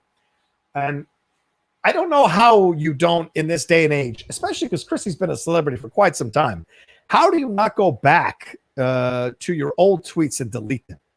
I mean, the second if I was ever to become famous, the first thing I would do was hire somebody to go through all my fucking tweets and delete all that shit. I don't know if I've said anything, inappropriate when I first got on Twitter years and years ago, but I would delete them all because you don't want to have any kind of situation like that. And, we all say stupid shit when we're younger. Social media just allows you to say it to a wider audience. And if you become famous, to get called out on it later on in life. So it's shocking to me, but seeing all these things come out and multiple people coming out. Now, are they reality stars like Courtney Stodden, Farrah Abraham, and whatever? Yes. But there's also Michael Costello, who's a designer who said he was framed by Chrissy Teigen for being a racist and that she manufactured some tweets that made it seem like he was tweeting racist shit. And he never tweeted that stuff. Like, she manufactured the tweets. Now, if that's true, that's a step too far, because that's you essentially creating the perception that someone is a racist, then fabricating evidence to destroy them. And then you have to wonder what kind of person does that. And, I temper this with the sad reality that she recently lost a baby, which was horrible. And her Instagram post was very moving, and it was terrible to see that experience.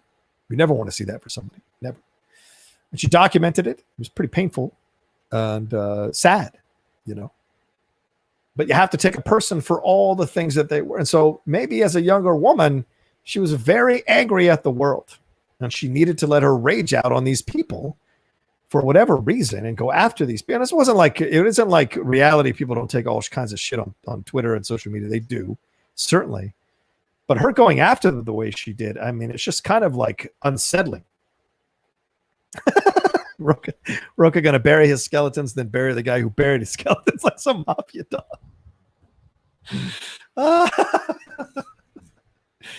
No. Too many people want to go around and find my shit and record it and put it up there. So, but I look at this situation and I'm just like, this is clearly she did some, if the accusations are true, this is some pretty unsettling stuff. And Courtney Stodden, who, she did her stuff as well. She says that Chrissy has never reached out to her and apologized. And in fact, she blocked them on social media. So this is what I mean about cosmetic PR work, cosmetic statements, cosmetic approach to atoning or to accepting the consequences of your actions. If you did wrong, then you need to go to these people privately and ask for forgiveness. Have the guts, have the humility, have the respect, have the humanity to go to these people and ask for forgiveness for what you tweeted. Don't apologize to the public. We don't give a fuck. The real people you offended are the people you should be apologizing to. And deep, heartfelt apology, legitimate apology, real apology. And we all know a real apology from a fake apology. We all have that gear within us. We can tell when something is fake versus something when it's real. And I think these are the things. And, she's certainly an opinionated person, strong-willed person. Certainly her social media, she's got a lot to say. She gets into these battles, though. She gets into these troubles in these situations. John Legend never gets into these situations from what I can remember, what I can recall. But, Chrissy at times wants to wage war. She wants to battle. Look, that's her right. It's a free country. She can speak her piece. But, people are going to, come out against you sometimes if you do that. So, it's a shame to see this stuff happening. She's also been a kind of positive role model for a lot of people. and been upfront about some of the experiences that she's had. So, it's a shame. I think it's absolutely a shame that you're seeing this happen for her and seeing this stuff happen. I think it's a shame for these people who had to experience her attacks. And I wonder if these people are using this now a little bit for attention. You can't ignore everything. You got to put everything out on the table.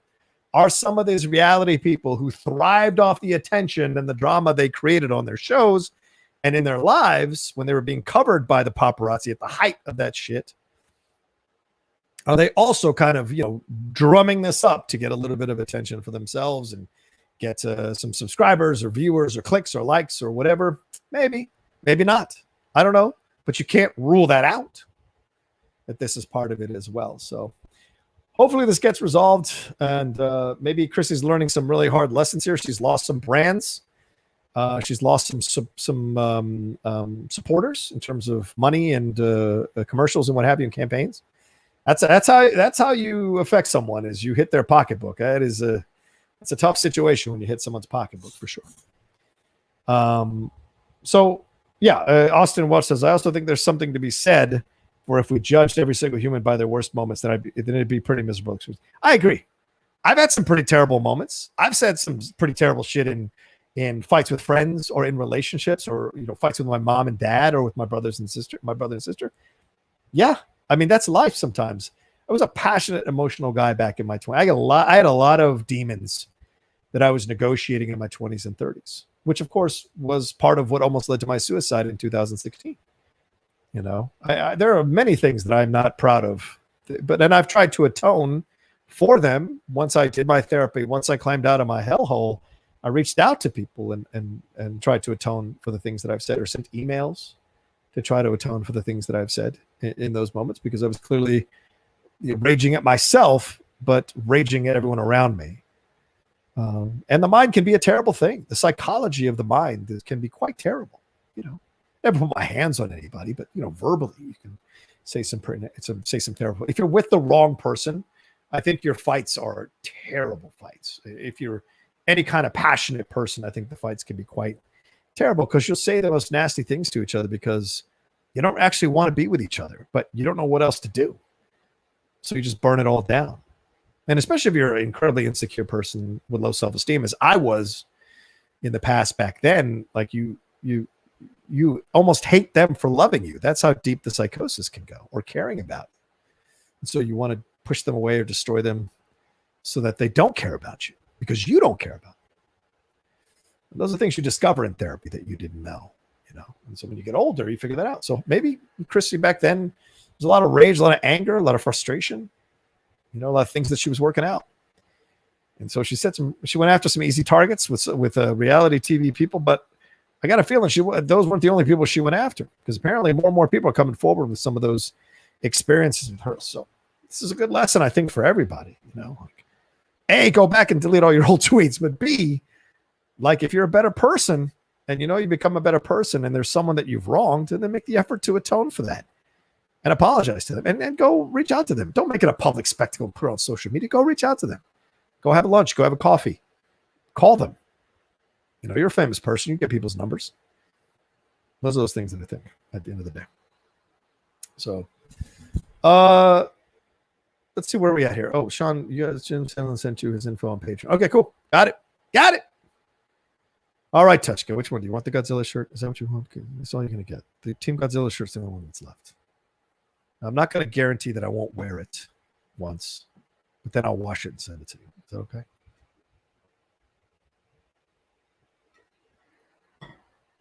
All right, Joseph, go eat dinner. Enjoy your dinner. I got dinner waiting for me as well, pal. I'm hungry as hell. I'm gonna get out of here because I started. What time did I start, Sean? 7:20. Yeah. So I'll give you guys 2 hours because I had to give 2 hours, and that's out of respect. And I appreciate that over 100 of you have been watching us tonight, and we got over 150. You want the Godzilla toy or the Kong shirt? Well, the Kong shirt's already spoken for. Jim Sandlin, are you catching up, Tushka? What's wrong? Are you asleep right now? I mean, Jim Sandlin has got the shirt, man. He wants the Team Kong T-shirt, so you can have the Godzilla T-shirt. Look at me negotiating with a guy here. Or you can have, I don't know, you got to pay for the shipping if I send the doll. Oh my God. He says I can juggle my balls with the shirt. That's inappropriate. That is, I don't know what they do in Oklahoma, but we don't do that here in Los Angeles or in San Diego. We don't be juggling balls. J-Dog says, I've been on Twitter for nearly 11 years. I never thought of even being mean to others on Twitter. Well, you're the rare exception, Jay. So I appreciate that. Saul, are you fucking in here, Saul? Saul, I've eaten dinner before too. Quit bragging. Saul, you want the King Kong doll? Saul, you want the King Kong doll? Is that what you want? You want God delivers Kong?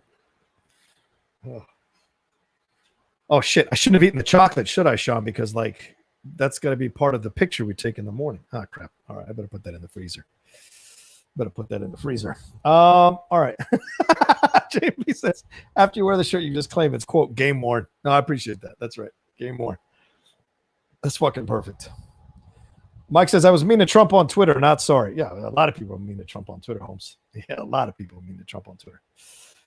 Woo! Yes, level 2 is very mean to me. He is very mean to me on Twitter.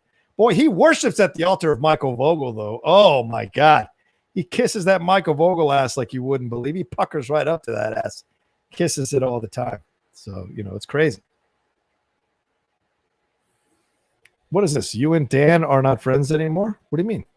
Who said that? Where are you getting that from? We texted after our match. After our tag teams match, we texted back and forth afterwards. Who's saying, yes, I did. I did. Loca for Babies wants to know, love your show. Did you speak on the Afro-Latino issue with some within the Heights? I did. I spoke about it earlier in the show, so go back and watch that. Says, yeah, John doesn't juggle them. He just slaps them across people's faces. No, I drag them across people's faces. There's a difference. I don't slap them. That hurts me. Oh, boy. All right. What was I talking about before I got sidetracked? Oh, yeah, Bruno Silva, thank you. Says, Rocha, I have always appreciated your hustle. I will always rep for my fellow Latinos, but as a Brazilian, I feel we are always underrepresented. That's fair. Underrepresented. Could be because we don't speak Spanish, but we got flavor too. Much love. Absolutely. Who says Brazil doesn't have flavor, son? Please, Bruno. You guys have super flavor, son. I mean, it's an incredible country, and it's a beautiful country, and the music is phenomenal. The samba music is incredible. You guys you're always great in the World Cup and in football. For many, you produce some of the greatest footballers ever in the history of that sport. You've got a great rhythm of life, and I know there's a lot of poverty and hardship in Brazil. Doing my research on Brazil. But somehow you all bring a joy to your lives, and that's an incredible thing to be spoken about. So, yeah, absolutely. Let's have some more Brazilian films. I'm down. Why not? Portuguese or Spanish. I don't care. Let's have some more Brazilian films. I respect that madly. What does this mean? So we have a John Campy and a John Rocha? I don't know what that means, Metric Studios. You've always had them for 5 or 6 years now in this sphere. That's for sure. Level 2 wants to know if I'm covering any of the Euros. Do a recap. Yeah, I did a recap on Game Time real quick, talking about some of the games. I had a couple of people reach out who are from Britain to talk about the Euros with me. Maybe I'll set that up. I don't know, because graphics and all of that stuff and coming up with a logo for it. By the time I come up with all that, the Euros might be over. So I should have thought a little bit more ahead of time about covering it, but I don't know many friends who are soccer friends or football friends, so I didn't think about doing it. But yeah, sure, I can make that happen. I think at some point down the road here, maybe talk to those two people and set something up here. Maybe Tushka can mock me up a quick logo. The Outlaw Nation Game Time, Outlaw Nation talks Euro 2020, something Euro 2020. Come on, let's do a quick logo. Just me bouncing a soccer ball off my head, off my cowboy hatted head. Come on, it's perfect. Oh no, you can put the soccer balls on the brim of the hat. There you go. Boom. I'm doing your work for you.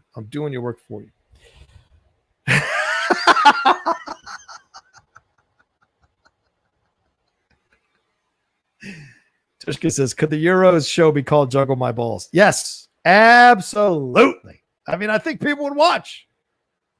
Juggle My Balls. This week on Juggle My Balls, we're going to talk about the England team winning their first match ever, opening match ever, in the Euros, 1-0 against a game Croatia squad. Raheem Sterling getting the goal. Harry Kane slamming into a goalpost and almost dying. Crazy game for sure. Netherlands fought back and beat who did they play? I forget who they played. They beat them 3-2. Great game that was as well. So, Saul, I'm not putting that up, Saul. I'm not putting that up. All right, catching up with Loki today. Yes, I'm watching Loki. Well, I've seen the second episode already, but I'm going to watch it again for the review. Yeah, Emma Fyffe is back. Yeah, we should wrap up here. Let's start talking about all the things going on in Outlaw Nation. Wrap up. Thank you guys so much for joining me tonight. Really appreciate it madly. You're all amazing. Thank you for the Streamlabs and the Super Chats. I didn't even know if I was going to do the show tonight. My girlfriend talked me into doing it because I was really exhausted from building all that furniture and moving all the books and all the videos and all the stuff off those former bookcases and putting them on the ones behind me. She came in and she said there's way too much stuff on there, so we're going to have to, I guess, cut down on some things and maybe box some stuff up and put it in the closet. But yeah, we'll be back next week. My guest will be Brad Gilmore. That is booked. We talked about it today. He is booked. Brad Gilmore will be my guest on the Outlaw Nation show next week. And on the 6th, I think the 6th of July, Paul Preston and Adam Witt will be my guests together. I'm looking for, I haven't talked to those dudes in forever, so it's going to be a lot of fun hanging out with them. Then on the 29th, trying to lock down Oyama after he wasn't able to come on tonight. We'll try to get Oyama on for the 29th, and then going into July, I'm going to try to get more people on and book ahead of time. I'm going to send a lot of information over to Sean so we can start booking out at least a month or two ahead of time with these guests. I'm tired of having to come up to people at the last minute and see if we can get them to come on the show. So maybe we can get Saul on the show as well. Maybe. The bridges have been being built again between Saul and I, so we can get Saul on the show, I suppose. Saul's always good for a good time. But yeah, Brent Gilmore will be on next week. We'll talk all kinds of things going on in the world of wrestling, Schmodown, the FCL, all kinds of stuff going on. His impending marriage, his life, if he's working on a new book after the Back to the Future book. Maybe he's working on an Indiana Jones book. I mean, he's been going crazy about this Indiana Jones thing with PJ and Kalinowski on there. So yeah, the boat and the goat next week. That's for sure. What else? Oh yeah, and tomorrow night, Loki. So we'll record the Geek Buddies regular show. Record tomorrow at 2:00, and I'll put that out as soon as possible. But Emma Fyffe is joining us for episode 2 of the rest of the season, actually. But Emma Fyffe we're recording at 5 p.m. tomorrow, and I'll drop it on Thursday morning. So you have the review on Thursday morning, or Thursday, maybe 12 o'clock. I'll drop it on Thursday so that the Geek Buddies regular show will have a little more hours for people to get views on it. Then we'll drop our Loki review at noon on Thursday for people to enjoy. And don't forget Bad Batch. We skipped last week. I think we're going to start doing them 2 episodes at a time. I saw the Sith Council do that, and I think that's actually really smart to do it that way because it's a lot of episodes. So we're going to do them, especially because 4 people. To get 4 people together every week is not that easy, especially for 16 episodes. So getting Laura on. So we'll be doing 2 episodes back to back. That'll drop on Friday, I believe. And then, of course, John and Wendy Explain the World rather on Friday. Great. Thank you all so much by the way, for watching that show. It's great to see, it's getting almost 3,000 views every episode since the beginning. And if you haven't watched the show, it's me and Wendy Lee just talking about the stuff going on in the world of entertainment, what's trending on social media, her visits. The last episode, she visited Avengers Campus, and she did a 4-minute video of her and Dustin going to Avengers Campus, and we put it on the show. So, great knowledge of if any of you are going to go to Avengers Campus in the coming months, you can watch that show and watch her video. It's fantastic. And we talk about all kinds. We have a lot of fun, and we had Yale Teagle on as our guest to talk about In the Heights and review the film. So it was great. And a couple of weeks ago, we had Haley Fouch on to talk Cruella. So we're trying to bring more and more critics on to talk with us about movies that are coming out this week. Every week, rather. So it's a great show, and I hope you guys are enjoying it as well. What else? Tomorrow, Keep Buddies, all that stuff. Oh, yeah, look for my reviews on stuff coming up this week as well. Their trailers dropping for sure. I'm going to look at that Long Halloween thing. If I can do a watch-along of the Long Halloween and put it out there for people so they can hear my thoughts about it, then I'll do that as well. I should have done that for the first 8 minutes of In the Heights. Maybe I could have schooled some of the people who had no idea what the fuck was going on from the trailer, which was pretty obvious to me. I could have schooled them what the hell's going on with that movie. What's next? And what else? Thursday? Anything Thursday? No. Oh, yeah. Jedi Way is not back this week. It's back. If you missed Jedi Way from last week, go and watch that episode. We explored the world between worlds, and we explored time travel and connected it up to Loki. because a lot of the first episode is about like going back and forth in time variance authority, and we connected that up with time travel and Star Wars. So it's out there for you guys to watch. Really great stuff and listen to as well. So please do that. Anything else? What else have I got? Have I got anything else, Sean? Have I got anything else? No? All right. Well, join the Patreon, for God's sake. Come and hang out with us. There's the address right there. Patreon.com/John Rocha. Anywhere from $1 to $100. Come and join it. Building new stuff, creating new content. Come be a part of it. Interactive stuff. Maybe you can be a part of it as well and get to be on a show. Maybe we'll talk a Schmodown match. Maybe we'll bring back the debate show. But certainly Criterion Corner is coming back. That's going to be a lot of fun to get back into that again. And all the stuff going on there. We're going to, Schmodown. I mean, the Outlaw Rides again is going to be a lot of fun. And Mailbag. Ask the Outlaws, what it's called. It's going to be a lot of fun to bring all this stuff back full time. So now that I've created space in my schedule to do all these shows and making the office hospitable so I can walk in here every morning and get to work like I would normally going into when I used to work at Collider, walk through the door at 9 a.m. Let's get to work. This is the mentality I have now. So you'll excuse the big couch being a part of my life, but so be it. And yeah, please hit that like button. Please hit that like button. What have we got? What are we up to? We're trying to get to how many likes? We got 150, 175 likes. Give us 180 likes. Come on, people. Give us 5 more likes. Let's get to that 180 situation. No, you didn't miss the Bad Batch review, David. We're going to do it on Friday. We're going to combine both episodes. Last week's episode with Rex coming back, and then this week's episode, we're going to combine them all and do our thing. Yeah, and that's it. And look for the stuff on my social media. Guys, if you don't follow me on Instagram, please follow me. And my numbers are kind of dropping on Instagram. So if you don't follow me on Instagram, I really would appreciate you guys helping me get over 18,000 followers on Instagram. I think I'm at 17.5. Is that right? Or I'm at 16.7. So help me get over 17,000 followers, because I think maybe I'm at 16.7. At the Rocha Says, if you haven't followed me on Instagram, I do try to post as consistently as I can. Yeah, 16.7. Let's get me over 17,000 people, please. Let's get me over 17,000. 300 more people subscribing to the Rocha Says there on the Instagram would be great. And the next step, I think, will be creating separate social media accounts for the Outlaw Nation, for the channel itself. So that is something that I'm exploring as well.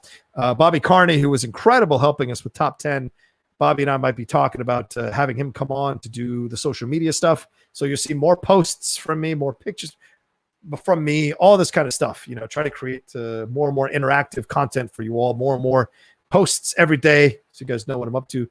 I should do more Instagram stories, and I'll definitely be doing more IG Live stuff. There will definitely be more IG Live. I'll be doing so many of that, at least once or twice a week. I'll be doing an IG Live session for like an hour and a half, just hanging out and answering questions and talking with all of you. So yeah, all of that. Let's do it. All right. Where are we at right now? Do we have enough likes? I got to wrap up. I got to get some food. 181. Thank you, ladies and gentlemen. Thank you, Madly. And thank you to everyone who joined us tonight. I love you so much. Please follow me at The Rocha Says on Twitter, also on Instagram, and at The Outlaw Nation on Twitch. Let's do this. I'm on Twitch. Let's do this. I've got almost 200 followers. Let's get over 200 subscribers, rather. And I'll be doing a lot of content for that. I'll be speaking with one of the patrons. Cheryl is going to help me set this whole thing up for overlays and all of that stuff. We're going to make it another part of the Outlaw Nation. So all this stuff happening for the nation. So come be a part of it. And share this video. And also, please remember to subscribe to the Outlaw Nation Podcast Network. Well, if you haven't subscribed to that, you can take these shows along with you. You don't have to necessarily watch it on YouTube. You can listen to me while you're playing video games, or while you're driving in the car, or while you're at work, or whatever. You can listen to the content we do here on the Outlaw Nation, except for the Geek Buddies. Everything else is on the Outlaw Nation Podcast feed. So please go and subscribe to that as well. All right, that's it. We're out of here. Thank you to Sean Barreto for producing the show. Thank you very much, my man. I appreciate you. Love you madly. Love everybody madly. And please remember what I say. Sorry, I'm getting a little verklempt here. Please remember what I say at the end of every show. Whatever you need to do to get through the next second, next minute, next hour, next day, next week, next month, next year, I want you to do it, okay? You never know what's waiting for you on the other side. You just got to find a way to put one foot in front of the other in the most difficult times. And I know what it's like to be paralyzed on the bed and not want to do anything to make yourself feel better, not thinking that anything is going to make you feel better. I know that feeling. I've been through that hell and back, my man. My ladies, too. I've been through that hell and back. I know it. So I'm just telling you all, please. You never know what's waiting for you on the other side. I hope I serve as an example that you never know what's waiting for you on the other side. Almost took my life in 2016. Seconds away from doing it. Seconds away from doing it. Look at all that's happened in my life since. So just putting it out there for you. I know times can be tough. I know a lot of people going back. I know the mask restrictions are being lifted. People getting really nervous about this stuff. Take it one moment at a time. Have faith in yourself. Trust yourself. Trust in a higher power. Maybe not God. Maybe not, specifically anything. Maybe the universe. Trust in that. Find your path with that. It will be there for you. Trust me. All right? And if nothing else, turn to the Outlaw Nation and let it soothe you. Let it hold you in its arms and cradle you, because that's what we do here. I love it. All right, we're out of here. Take care of yourselves. Be well. And we'll talk to you next week with another brand new live episode of the Outlaw Nation. Peace. Peace to all of you.